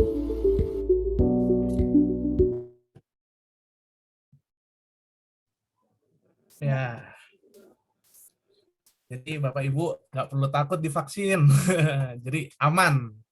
Tujuannya supaya kita kebal dari virus-virus. Oke, next. Saya akan menjelaskan tentang cara membuat sabun dan cara cuci tangan yang baik dan benar itu kayak gimana sih? Mungkin boleh di-share ya, sabun dan mencuci tangan. Sekarang apalagi di zaman saat ini kita lagi era pandemi seperti ini, susah banget kayak untuk mau keluar, susah banget kayak untuk berkerumunan di mana-mana, apalagi kan PPKM lagi, kita nggak bisa kemana-mana. Mungkin kita bisa membuat sabun dari rumah sendiri, kita bisa buat sabun dengan alat yang sangat mudah kita temukan di mana-mana. Oke, next. Ya, alat dan bahan untuk pembuatan sabun. Yang pertama pasti ember, kapasitasnya 10 liter. Terus ada tongkat pengaduknya, ada teksaponnya, ada tepol 1 liter, garam NaCl 500 gram, pewangi apel, pewarna hijau, dan air. Nah, mungkin nggak ada yang tahu teksapon itu fungsinya apa ya. Nah, jadi teksapon itu berfungsi untuk mengangkat lemak atau zat yang memiliki sifat surfaktan dan mengangkat kotoran. Mungkin gimana ya, bentuknya kayak gimana? Nanti kita akan lihat sama-sama ya Ibu. Nah, yang kedua tepol. Itu cukup asing, sangat baru banget sih didengar itu tepol itu apa. Jadi fungsinya tepol itu digunakan untuk menghilangkan minyak yang menempel. Jadi kayak biasanya Ibu kalau misalnya sabun cuci piring, kayak kita sebut merek aja Sunlight kayak gitu, itu pasti ada kandungan teksaponnya, ada kandungan tepolnya. Nah, garam NaCl, garam natrium atau kayak garam dapur itu fungsinya buat apa sih? Nah, itu gunanya itu untuk sebagai pengental sekaligus meningkatkan busa sabun pada saat digunakan. Jadi seperti itu. Mungkin next. Nah, alat dan bahan yang tadi itu kita dapat cari itu kalau misalnya lagi di Jogja, itu ada di Toko Tekun Jaya di Jalan Suryat Majan nomor 55 Yogyakarta. Itu lokasinya dekat sekali dengan Malioboro. Dekat sekali. Dan yang kedua nih, Ibu-ibu pasti udah biasa dengan belanja online, shopping tentang belanja di Shopee, di Tokopedia, di Blibli, Bukalapak, dan lain-lain, bisa di-search namanya Bless Kimia. Itu jadi menjual bahan-bahan seperti Texapon, Tefol, garam NaCl, dan lain-lainnya. Next. Ya, langkah-langkahnya tuh ada 12 langkah. Mungkin ibu-ibu bisa foto ya, nanti akan ditampilin juga langkah-langkahnya seperti apa, mungkin supaya nggak ketinggalan langkah-langkahnya, ini bisa difoto. Tak kasih 10 detik deh. Kalau mau foto. Oke, udah 10 detik sepertinya ya. Next lagi. Nah, ini langkah-langkah yang dari 7 sampai 12 langkah-langkahnya. Mungkin bisa difoto juga biar bisa dilihat dan nanti kita praktekkan bareng-bareng. Oke, next. Nah, sekarang tentang cuci tangan. Tadi udah dijelasin, kita dikit-dikit harus cuci tangan. Sebelum masuk, sekarang kita sebelum masuk rumah cuci tangan. Mau belanja ke minimarket, cuci tangan. Mau kemana-mana, cuci tangan. Sebenarnya tujuan cuci tangan itu apa? Nah, tujuan cuci tangan menurut WHO sendiri adalah melindungi diri dari berbagai macam infeksi dan penyakit berbahaya. Yang kedua, mencegah penyebaran bakteri dan virus ke orang lain melalui tangan.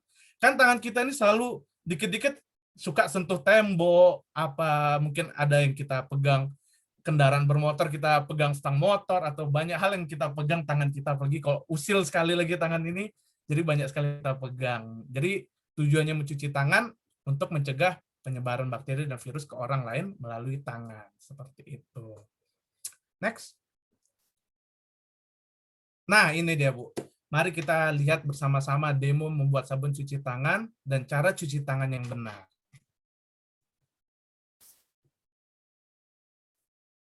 Ya.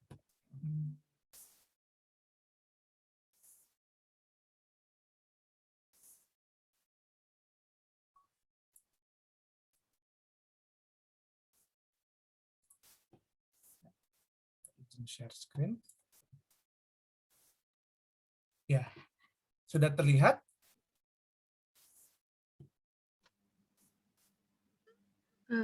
Sudah, tapi ada.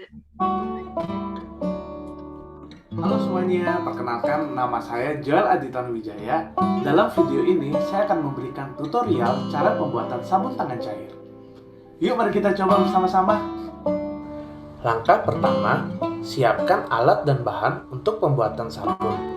Ember berkapasitas 8 sampai dengan 10 liter, tongkat pengaduk, 1 liter Texafon, 1 liter Tefol, 500 gram garam NaCl, 10 cc pewangi apel, 5 gram pewarna merah, 6 liter air.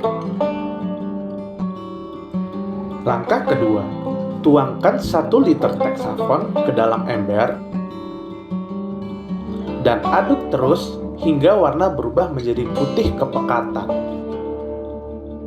Langkah ketiga, tuangkan 6 liter air secara perlahan ke dalam ember dan diaduk secara bersamaan hingga Texafon larut.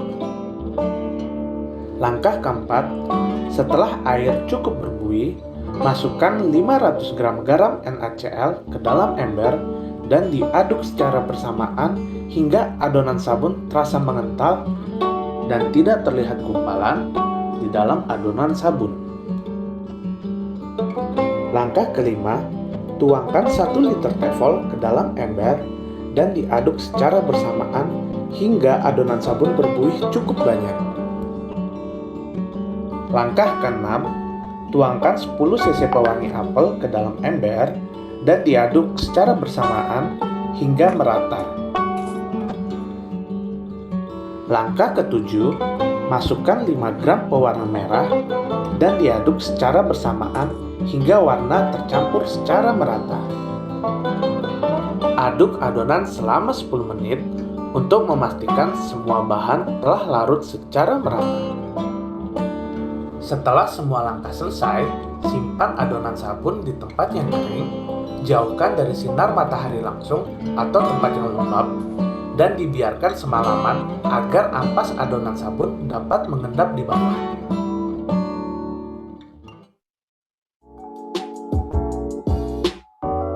Jadi ini hasilnya, Bu. Setelah 1 hari kita diamkan,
Jadi gimana?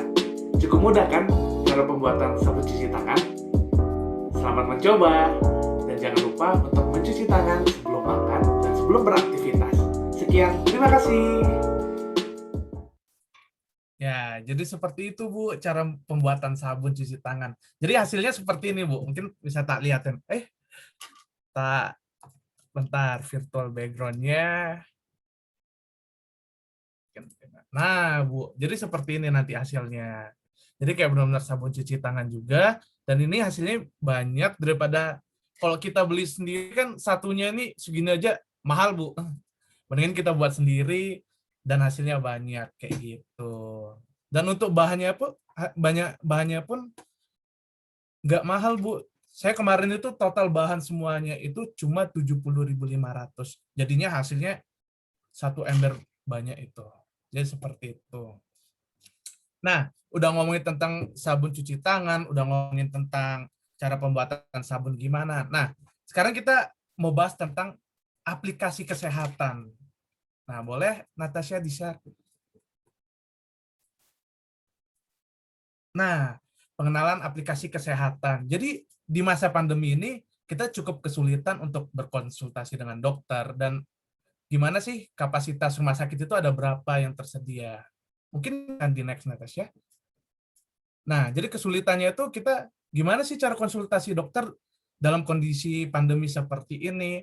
Sedangkan kita kalau ke rumah sakit terlalu udah kebanyakan orang, kadang-kadang pun sampai rumah sakit pun tidak membuka lagi kayak untuk di IGD kemarin itu sempat kasus kayak di Panti Rapi, di rumah sakit lainnya itu karena saking banyaknya pasien COVID-19, jadi harus diberhentikan dulu, IGD-nya ditutup dulu. Nah, jadi sekarang nih zaman udah berkembang lagi, ada aplikasi kesehatan. Dan kita juga nggak tahu, apalagi zaman sekarang ini banyak sekali berita hoax yang tersebar, berita-berita tentang COVID-19 yang cukup meresahkan kita, apalagi di WhatsApp. Di WA tuh kan kita tinggal forward, habis itu ke-share ke semuanya, ke grup kayak gitu. Next lagi. Nah, oleh karena itu kita solusinya gimana sih kondisi seperti ini? Kalau kita tetap diam, tidak mau ikut beradaptasi dengan kondisi saat ini, kita bakal kesusahan. Apalagi kalau kita tidak mengikuti perkembangan teknologi, zaman saat ini udah mulai semuanya menggunakan HP, semuanya menggunakan dikit-dikit internet, online, dan gitu. Jadi kita mau nggak mau, kita harus mengikuti perkembangan teknologi dan mau belajar. Kayak contoh ini, ibu-ibu kan dulu awal-awal kayak Zoom, apa sih Zoom ini? Susah banget, ribet banget. Nah, karena kita kondisinya seperti ini, memaksakan kita harus beradaptasi dan mengikuti perkembangan teknologi, jadi semuanya pada bisa menggunakan Zoom, pada canggih. Oke, next. Nah, aplikasi kesehatan itu sebenarnya ada banyak sekali kalau kita lihat di Play Store, Google Play Store, apalagi kalau di iPhone itu pakai App Store kayak gitu. Jadi banyak banget ada aplikasi kesehatan. Nah, di sini saya cuma hanya menjelaskan ada 4 aplikasi kesehatan. Yang pertama Halodoc, Halodokter, Sehatku, dan Mobile JKN. Nah, yuk kita kulik sama-sama. Jadi di rata-rata semua aplikasi kesehatan itu mempunyai fitur yang sama. Fitur yang sama, kegunaannya juga sama, cuma ada beberapa tuh mempunyai fitur yang berbeda tiap aplikasi. Contohnya, kalau di Halodoc ini, kita chat dan konsultasi dengan dokter secara aman, mudah melalui aplikasi. Nah, di Halodoc juga kita bisa membeli obat secara online gitu. Kayak contoh kita menggunakan Shopee dan Tokopedia dan lain-lainnya gitu. Di Halodoc juga kita bisa buat janji dengan rumah sakit, kayak periksa ke rumah sakit tanpa harus antri, karena kita sudah mengantri melalui aplikasi gitu. Nah, di aplikasi ini juga kita bisa ada fitur pengingat obat. Jadi kan saya juga masih muda, padahal suka lupa gitu loh, Bu. Kayak minum obat harus 3 kali 2 kayak gitu, Bu. Suka lupa. Jadi aplikasi ini sangat membantu sekali kayak untuk mengingat kita tuh harus minum obat kapan kayak gitu. Dan ada kalkulator BMI. Jadi untuk mencek indeks kesehatan kita dengan mudah, kayak berat badan kita, apakah kita di umur berapa nih kok gula darah kita banyak kayak gitu, tinggi seperti itu, Bu. Nah, di aplikasi ini juga ada fitur barunya tentang tes COVID-19. Jadi ada berbagai pilihan tes untuk COVID-19, baik tes rapid maupun PCR seperti itu. Next lagi. Nah, kalau yang Halodoc, dia fiturnya mungkin lebih sedikit daripada Halodoc. Cuma ini langsung di bawah Kementerian Kesehatan Republik Indonesia seperti itu. Nah, jadi dokter-dokter yang ada di aplikasi ini aman semua, Bu. Pastinya udah lulusan kedokteran, udah terjamin oleh ID juga, Bu. Nah, seperti itu. Jadi di sini juga ada chat bersama dokter, cari dokter, ada proteksi, terus ada juga Halodoc Shop seperti itu. Jadi semuanya tuh rata-rata fiturnya sama. Next lagi. Nah, yang ketiga aplikasi Sehatku. Nah, Sehatku ini mungkin jarang banget digunakan, karena fiturnya secara kita lihat itu mungkin agak bingung gimana penggunaannya. Tapi secara garis besar, fitur dan semuanya itu sama juga seperti aplikasi-aplikasi kesehatan yang lain. Next. Nah, yang membedakan antara mobile JKN dan aplikasi kesehatan yang lain apa sih? Nah, jadi yang membedakan aplikasi mobile JKN dengan yang lainnya itu, aplikasi yang lain harus secara komersial itu berarti kita harus membayar juga untuk konsultasi dokter, jadi nggak gratis juga. Itu juga ada biaya yang kita harus keluarkan. Nah, seperti itu. Nah, perbedaannya dengan mobile JKN adalah apa? Mobile JKN itu langsung di bawah naungannya JKN KIS, Bu. Jadi semuanya pasti tahu lah BPJS, terus jaminan kesehatan nasional, terus kartu Indonesia Sehat, jadi kayak gitu.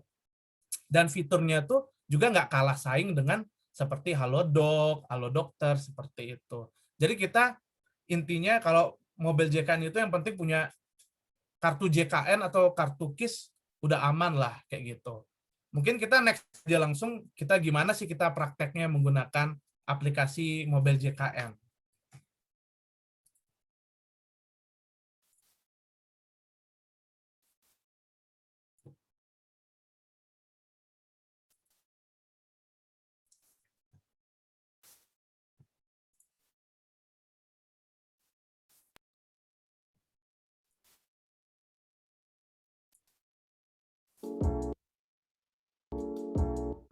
Pertama-tama, buka aplikasi Google Play Store, lalu ketik di menu pencarian Mobile JKN.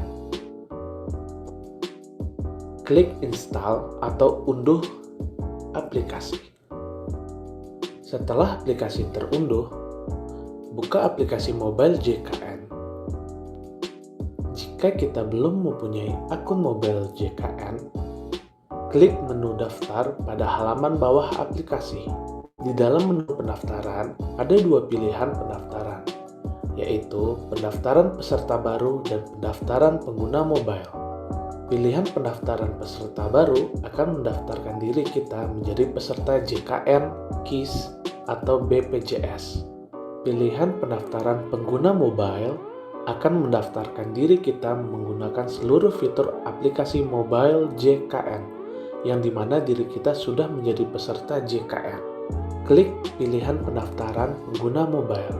Kita bisa memilih jenis kartu menggunakan BPJS atau NIK, isi nomor kartu BPJS kesehatan Anda, isi nomor HP Anda, dan masukkan kode OTP verifikasi melalui SMS.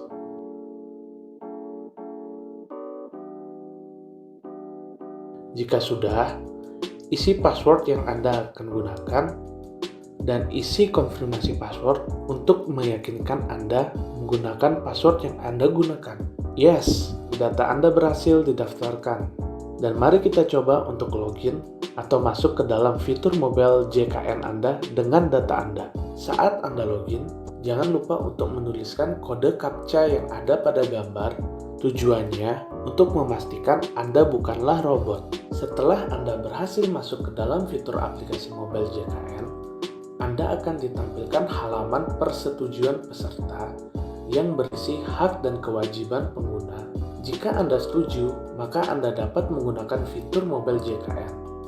Pada menu peserta, Anda dapat melihat data peserta JKN yang terdaftar dalam keluarga Anda. Menu ubah data peserta, Anda dapat merubah data pribadi Anda yang telah terdaftar, seperti nomor handphone, email, dan lain-lain. Menu ketersediaan tempat tidur akan membantu Anda untuk melihat total kamar dan jumlah kamar yang tersedia di dalam rumah sakit berdasarkan waktu update terakhir. Menu pendaftaran pelayanan akan membantu Anda untuk mendaftar ke layanan Vaskes berdasarkan rujukan BPJS Anda. Anda dapat memilih poli, tanggal daftar, jadwal berdasarkan dokter, dan keluhan yang Anda rasakan. Jika dokter Vaskes tingkat pertama Anda merujuk Anda ke tingkat lanjut, maka Anda dapat melihat pada bagian Vaskes rujukan tingkat lanjut. Menu premi membantu Anda untuk melihat apakah Anda sudah membayar tagihan bulanan atau belum.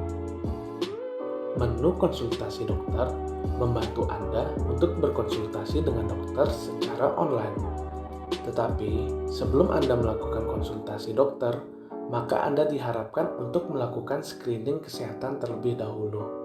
Pilih nomor kartu BPJS Anda. Setelah itu, Anda akan melihat halaman persetujuan screening riwayat kesehatan. Jika Anda setuju, maka akan lanjut ke tahap selanjutnya. Setelah Anda setuju, Anda akan mengisi formulir tentang diri Anda. Setelah mengisi formulir, klik selanjutnya, dan Anda akan menjawab 44 pertanyaan untuk membantu proses screening Anda. Menu jadwal tindakan operasi akan membantu Anda untuk melihat jadwal operasi yang akan dilakukan, dan Anda dapat melihat jadwal operasi rumah sakit. Geser ke halaman bagian kedua. Menu obat ditanggung membantu Anda untuk melihat obat apa saja yang akan ditanggung oleh JKN, dan Anda bisa menggunakan menu pencarian untuk mencari obat.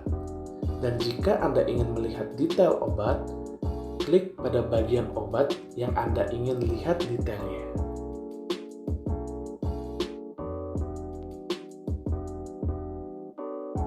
Menu pendaftaran peserta membantu Anda untuk mendaftarkan anggota keluarga Anda menjadi peserta baru JKN. Saran saya untuk membaca dengan teliti sebelum memilih checkbox "Saya setuju". Setelah Anda setuju, Anda akan dibawa ke halaman baru untuk mengisi NIK dan memasukkan kode CAPTCHA. Menu riwayat pelayanan membantu Anda untuk melihat riwayat pelayanan yang pernah Anda jalani menggunakan JKN. Menu informasi dan pengaduan akan membantu Anda untuk melakukan pengaduan terhadap layanan JKN. Geser ke halaman bagian ketiga. Menu info JKN membantu Anda untuk mengetahui informasi tentang JKN seperti pendaftaran, hak dan kewajiban, sanksi, dan fasilitas manfaat JKN.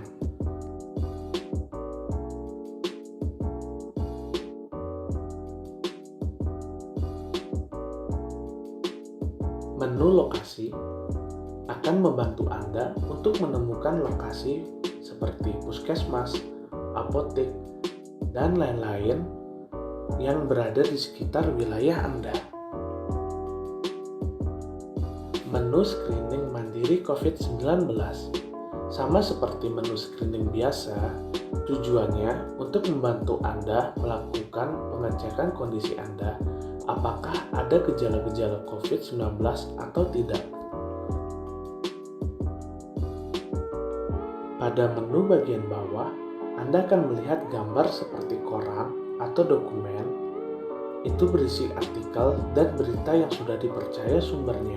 Menu yang bergambar seperti pesan itu menampilkan pertanyaan dan jawaban yang sering ditanya oleh peserta JKN. Menu yang bergambar seperti orang menampilkan profil Anda dan menu seperti ubah password, notifikasi, dan lain-lain.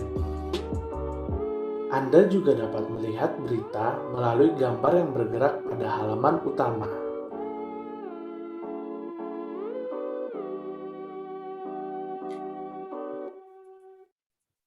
Jadi seperti itu Ibu-Ibu.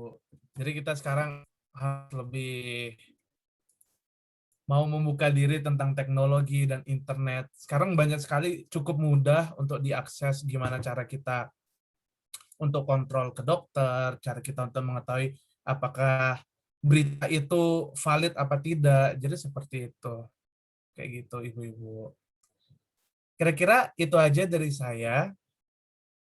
Kalau ada pertanyaan lagi, mungkin tadi ini ada Ibu Nartiningsih bertanya. Mungkin Ruth bisa menjawab.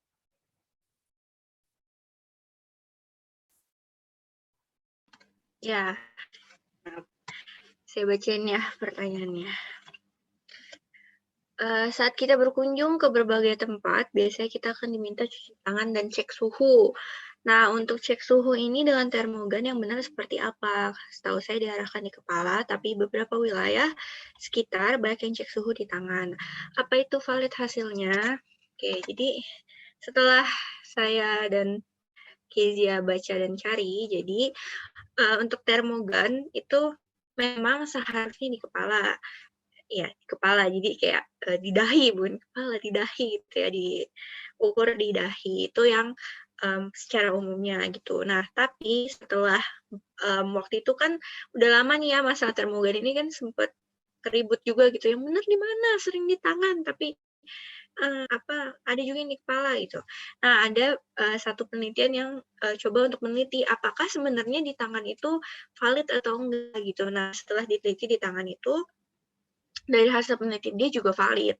Tapi namanya ini uji klinis, jadi memang nggak cuma bisa satu kali uji terus valid langsung disebut valid. Jadi biasanya masih harus ada penelitian lain yang lebih bisa menguji bahwa uji di tangan itu valid gitu. Jadi untuk sementara kalau dari yang saya baca dari organisasi ada namanya CDC, dia yang sering untuk penyakit gitu ya dari luar negeri, itu memang dia bilang untuk penggunaan termogan lebih valid di kepala gitu. Tapi kalau memang ke depannya ada penelitian yang mengatakan oh di tangan juga bisa valid, itu bisa terjadi gitu. Jadi kalau sekarang di tangan bisa, tapi kalau untuk dibilang valid saya juga masih takut untuk menjawab dengan pasti gitu ya. Wah ini valid gitu karena penelitiannya masih terbatas. Jadi lebih aman di kepala. Mungkin dari Kezia ada mau menambahkan. Ya, kalau dari saya udah bener yang tadi dibilang sama Ruth, itu kalau termogan lebih emang alatnya termogan untuk di dahi. Jadi mungkin masih penelitiannya masih sedikit. Nah, untuk akurat dan tidak akuratnya itu apa sih penyebabnya gitu kan. Nah, biasanya penyebabnya yaitu termometer yang tidak digunakan pada bagian tubuh yang tepat.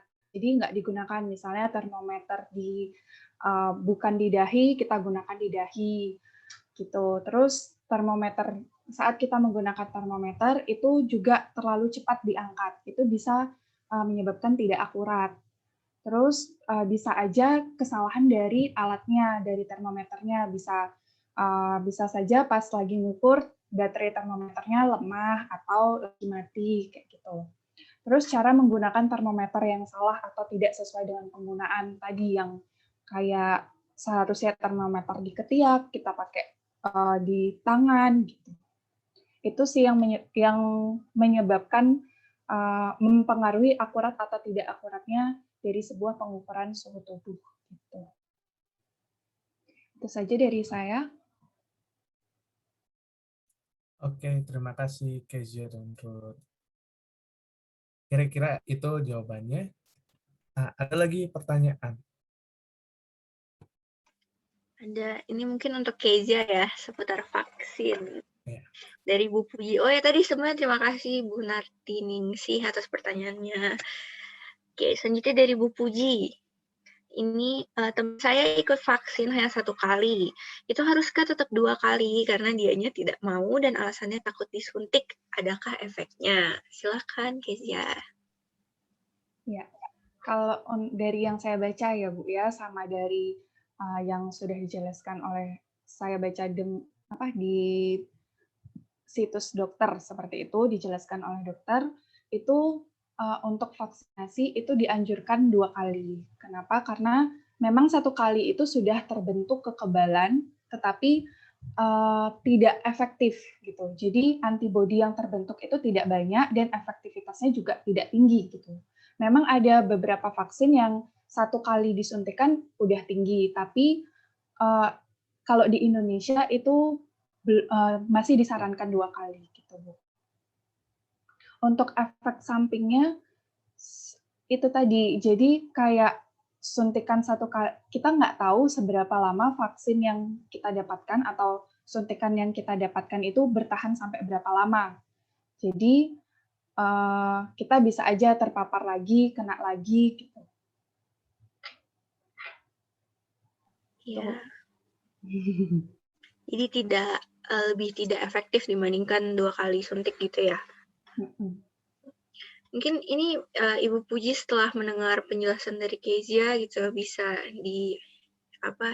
dijelasin gitu ke temennya kalau lebih bahaya kena COVID dibanding takut suntiknya. Gitu. Ini soalnya tanggung. Cut sekali lagi gitu. Lebih sehat dibanding takut disuntik gitu. Nanti dibeliin es krim gitu kalau misalnya nggak nangis gitu. Iya. Kalau untuk suntikan kedua biasanya efek sampingnya itu malah lebih ringan, malah bisa nggak dirasakan juga. Kalau misalnya suntikan yang pertama itu temannya ibu merasakan kayak demam atau sakit nyeri-nyeri otot. Nah, yang kedua ini menurut laporan penelitian dan menurut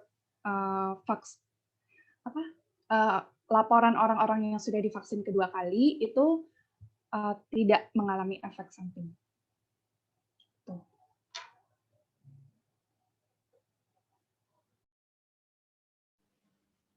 Ya. Jadi aman kok, Bu. Saya udah vaksin 2 kali kok, Bu. Jadi aman, masih sehat. Iya, mantap. Masih subur kayak gini, Bu. Masih sehat. Jadi testimoninya dari saya aman, Bu, vaksin 2 kali. Kira-kira ibu-ibu yang lain ada yang mau ditanyain lagi nggak?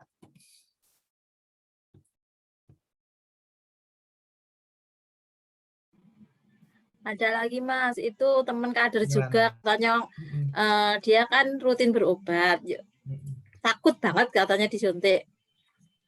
Bu kader juga loh itu. Makasih. Takut disuntik vaksin gitu ya, Bu?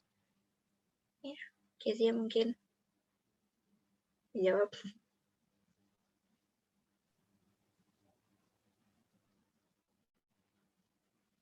Atau mungkin saya jawab dari pengalaman dulu aja ya. Saya baru vaksin sekali sih sebenarnya.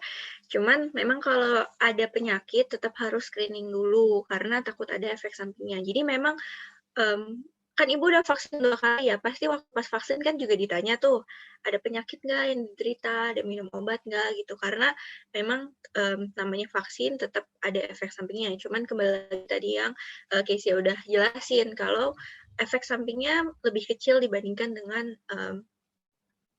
keuntungan yang didapatkan dari vaksin gitu. Jadi kalau misalnya takut untuk langsung vaksin, sebenarnya nggak apa-apa sih langsung, tapi karena kan akan di screening juga gitu. Tapi kalau misalnya emang takut, konsultasiin dulu aja ke dokter. Nah, bisa tuh tadi pakai aplikasi yang tadi Joel sudah jelaskan gitu ya, yang bisa digunakan untuk konsultasi. Oh, kalau misalnya saya sakit ini, kira-kira boleh nggak vaksin? Kayak gitu. Jadi justru kalau misalnya dia punya penyakit, lalu setelah di screening boleh nih vaksin aman gitu, oh nggak apa-apa dilakukan vaksin. Justru dia memiliki keuntungan yang menurut saya besar karena dia akan lebih terlindungi. Karena kan mungkin kalau di berita gitu banyak kan kalau misalnya orang yang punya penyakit bawaan, dia bisa memiliki gejala yang lebih berat dibandingkan orang yang sehat gitu kan. Nah kalau dia udah divaksin pasti kan tadi antibodinya gitu ya, kekebalan tubuhnya udah lebih bagus. Justru dia gejalanya bisa lebih ringan dibanding teman-teman yang punya penyakit bawaan yang sama gitu. Yang penting tetap harus tanyakan dulu ke dokter boleh atau enggak gitu untuk dilakukan vaksin. Mungkin itu dari saya. Kezia mungkin menambahkan. Ya, mungkin tadi lebih ke takut disuntiknya ya Bu ya, bukan takut disuntik vaksin ya Bu ya? Ya, mungkin bisa dibagikan pengalaman dari ibu-ibu aja, diceritakan gimana, karena disuntik vaksin ini kayaknya lebih sakit jatuh daripada disuntik ya Bu ya. Jadi tidak sesakit yang dibayangkan oleh temannya ibu itu. Jadi bisa dijelaskan gitu Ibu. Apa ada lagi yang ingin ditanyakan? Sama juga kalau dari pengalaman takut jarum, papa saya juga takut jarum kan waktu divaksin. Ya udah sempat keringat dingin juga Bu jadi waktu itu. Jadi ya mungkin lebih didampingi sama apa namanya sama teman atau kerabat mungkin supaya kita tenangin gitu. Apalagi kan biasanya kan dari pikiran Bu semuanya tuh. Jadi semuanya tegang jadi panik sampai lemes gitu. Itu jadi pas mau di screening pun nanti biasanya mungkin tensinya tiba-tiba tinggi atau tiba-tiba rendah kayak gitu. Karena Iya. kan karena panik, karena stres, aduh takut nanti disuntik kayak gitu. Jadi mungkin itulah pentingnya kerabat ataupun kayak keluarga terdekat untuk saling nguatin, saling mengingatkan kalau vaksin itu aman dan cuma di kayak gitu, habis itu udah kok Bu. Iya. Jadi kalau misalnya petugas kesehatan yang melakukan vaksin itu udah ngerti Bu orangnya ini takut disuntik apa enggak, nanti pendampingnya itu bisa bilang ke petugas kesehatan. Nah, mungkin dari pas dilakukan suntik itu, petugas kesehatan bakal sambil ngajak ngobrol. Jadi pas disuntik nggak akan berasa gitu. Oh ya Bu, mau nanya, kira-kira kalau boleh tahu ini, sulitnya meyakinkannya tuh karena mereka tuh takut apa ada efek sampingnya kah atau cuma perihal jarum atau gimana ya Bu ya kalau boleh tahu biasanya yang di sana. Intinya takut gitu aja ya, sudah dijelaskan, sudah tak kasih tahu kalau saya itu nggak ada keluhan pas suntik pertama, kedua juga saya itu pas puasa malahan pas pertama puasa tapi juga nggak begitu pengaruh juga kok. Iya. Ya Bu ya. Jadi ya perlu memang sosialisasi terus-terusan kita juga dari lembaga maupun dari juga. Karena itulah Bu, biar kalau misalnya vaksinasi terjalan dengan baik semuanya, maka pandemi ini juga bakal cepat selesai juga kayak gitu. Mungkin pelan-pelan sih Bu, memang susah cara sosialisasinya. Mungkin bisa nanti kan dari yang video yang kami sudah tampilkan nanti akan kami kirim juga Bu lewat WhatsApp, nanti ada di kami upload di YouTube juga. Jadi mungkin bisa Ibu bisa share juga, siapa tahu bisa menambah wawasan teman-teman Ibu supaya sebenarnya vaksinasi itu aman gitu. Untuk divaksin itu aman, jadi nggak perlu takut seperti itu. Nanti kita sama berjuang supaya semuanya pada divaksin. Iya, mungkin ini kan karena udah ada diadakan vaksin untuk anak usia 12-17 tahun, mungkin anak-anak di sekitar masyarakat Panjul sudah bisa melakukan vaksin terlebih dahulu. Nah, nanti kalau misalnya ibu yang temannya ibu itu masih belum bisa divaksin, bisa mendapatkan testimoni dari anak-anaknya. Anaknya aja berani kayak gitu. Emang membutuhkan waktu sih, Bu. Atau mungkin ini tips yang saya dapatkan dari dokter waktu saya kuliah ya Bu. Kalau kita, mungkin di sini ibu-ibu kader kan pasti sering membantu atau mengedukasi masyarakat gitu. Nah, salah satu tips dokter saya itu waktu kalau mau edukasi masyarakat gitu, kalau misalnya dia bebal gitu ya atau kayak masih nggak mau gitu misalnya, ibu bisa kaitkan ke keluarga karena katanya biasa kalau yang kayak orang tua gitu ya, ibu atau ayah tuh dia kan pasti akan lebih apa ya, karena sayang gitu ya sama keluarganya jadi merasa ada lebih ikatan. Jadi kayak misalnya kalau kamu vaksin tuh nanti bisa aman nggak cuma buat diri kamu juga tapi buat keluarga kamu, misal anak atau mungkin orang tua atau pasangan gitu. Karena itu salah satu tips yang diberikan kalau misalnya buat edukasi baik untuk rokok gitu dan mungkin bisa diaplikasikan juga untuk terkait vaksin ini gitu. Iya, tapi itu emang fakta mempengaruhi keluarga gitu. Iya. Mungkin ada pertanyaan lagi? dari ibu-ibu semua.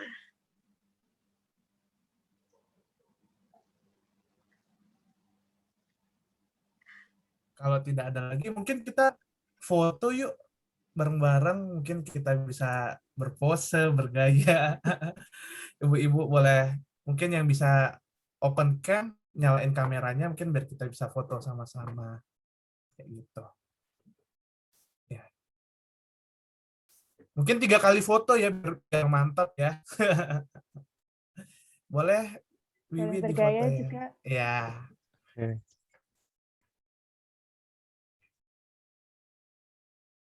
Udah siap belum? Sudah, yuk kita bergaya, yuk. Ya. Ya. Siap ya.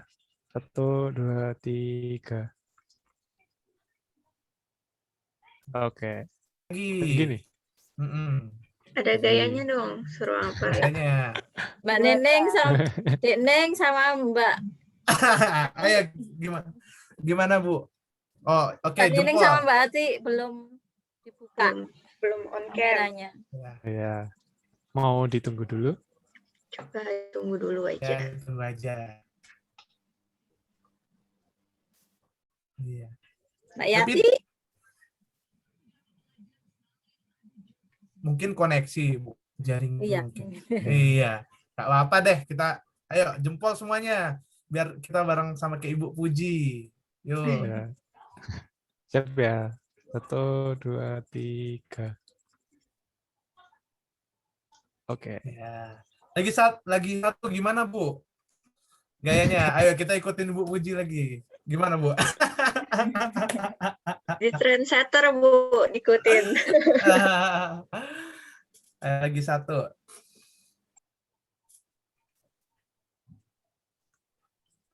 Gini.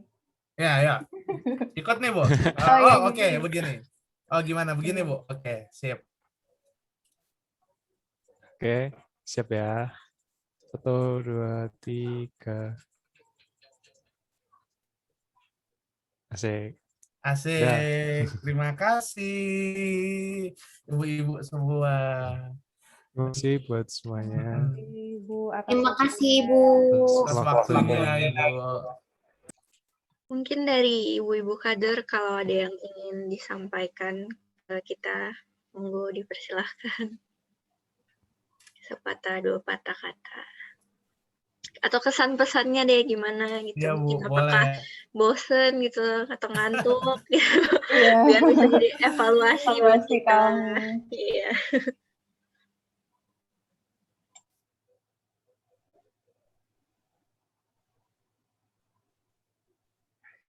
Karena besok kami juga ada sosialisasi ke Karang Taruna juga, Bu.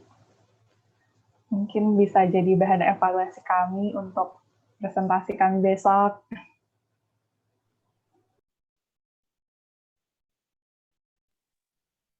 Itu Mbak, di Karang Taruna anak-anak mudanya itu sulit banget untuk percaya dengan hal ini. Oke, Bu. Seperti itu.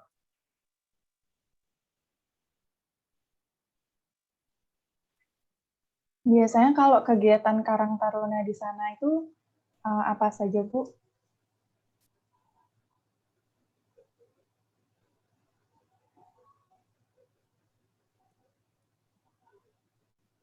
Atau sudah jarang gitu, udah lama nggak jalan? Lama nggak jalan, Mbak. Kalau dulu sih aktif, sekarang kan gimana ya? Sibuk, semuanya sibuk ke sawah. Yang cowok-cowok sudah ada ke sawah itu, terus ada ini juga jarang untuk kumpul-kumpul kayaknya. Jadi biasanya punya waktu malam kayak gitu ya, Bu ya? Dulu sih sering kumpul-kumpul itu ada base camp-nya. Kalau Karang Taruna di depannya Pak Duko itu, kalau pernah datang ke rumahnya Pak Duko.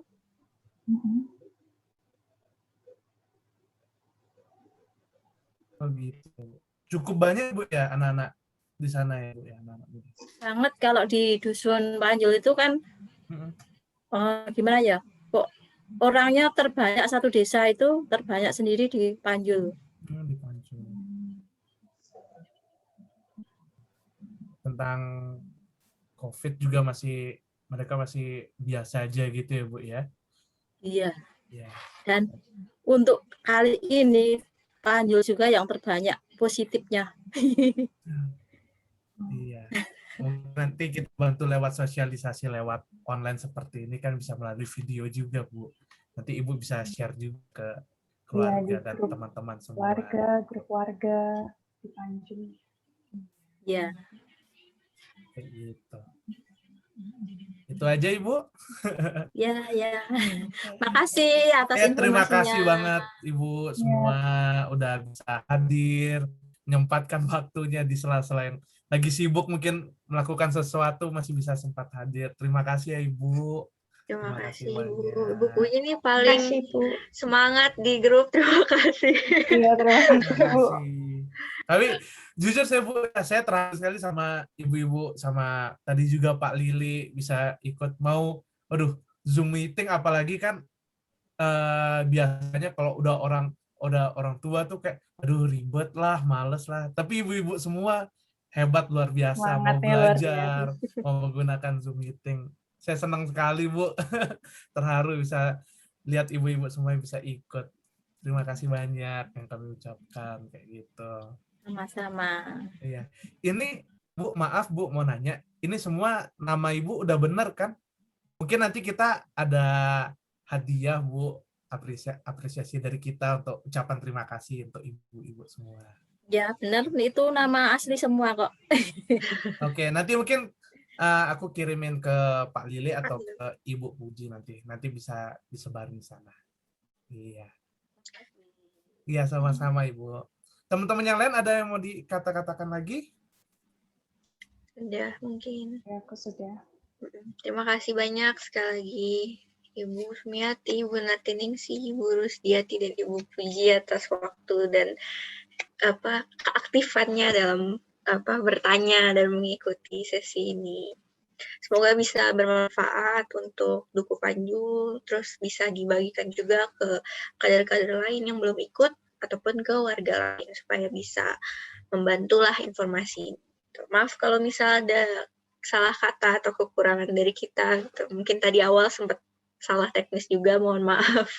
Jadi agak telat sedikit. Mungkin kita bisa akhiri. Ya, pokoknya ingat Bu, jangan lupa untuk kita cuci tangan, jangan takut divaksin, dan selalu cek berita untuk kebenarannya sumber dari mana. Jangan percaya dengan berita-berita bohong atau palsu seperti itu. Mungkin itu aja dari kami semua. Mungkin kita bisa tutup dalam doa sebelum kita akhiri. Mari kita berdoa menurut agama dan kepercayaan kita masing-masing. Berdoa mulai.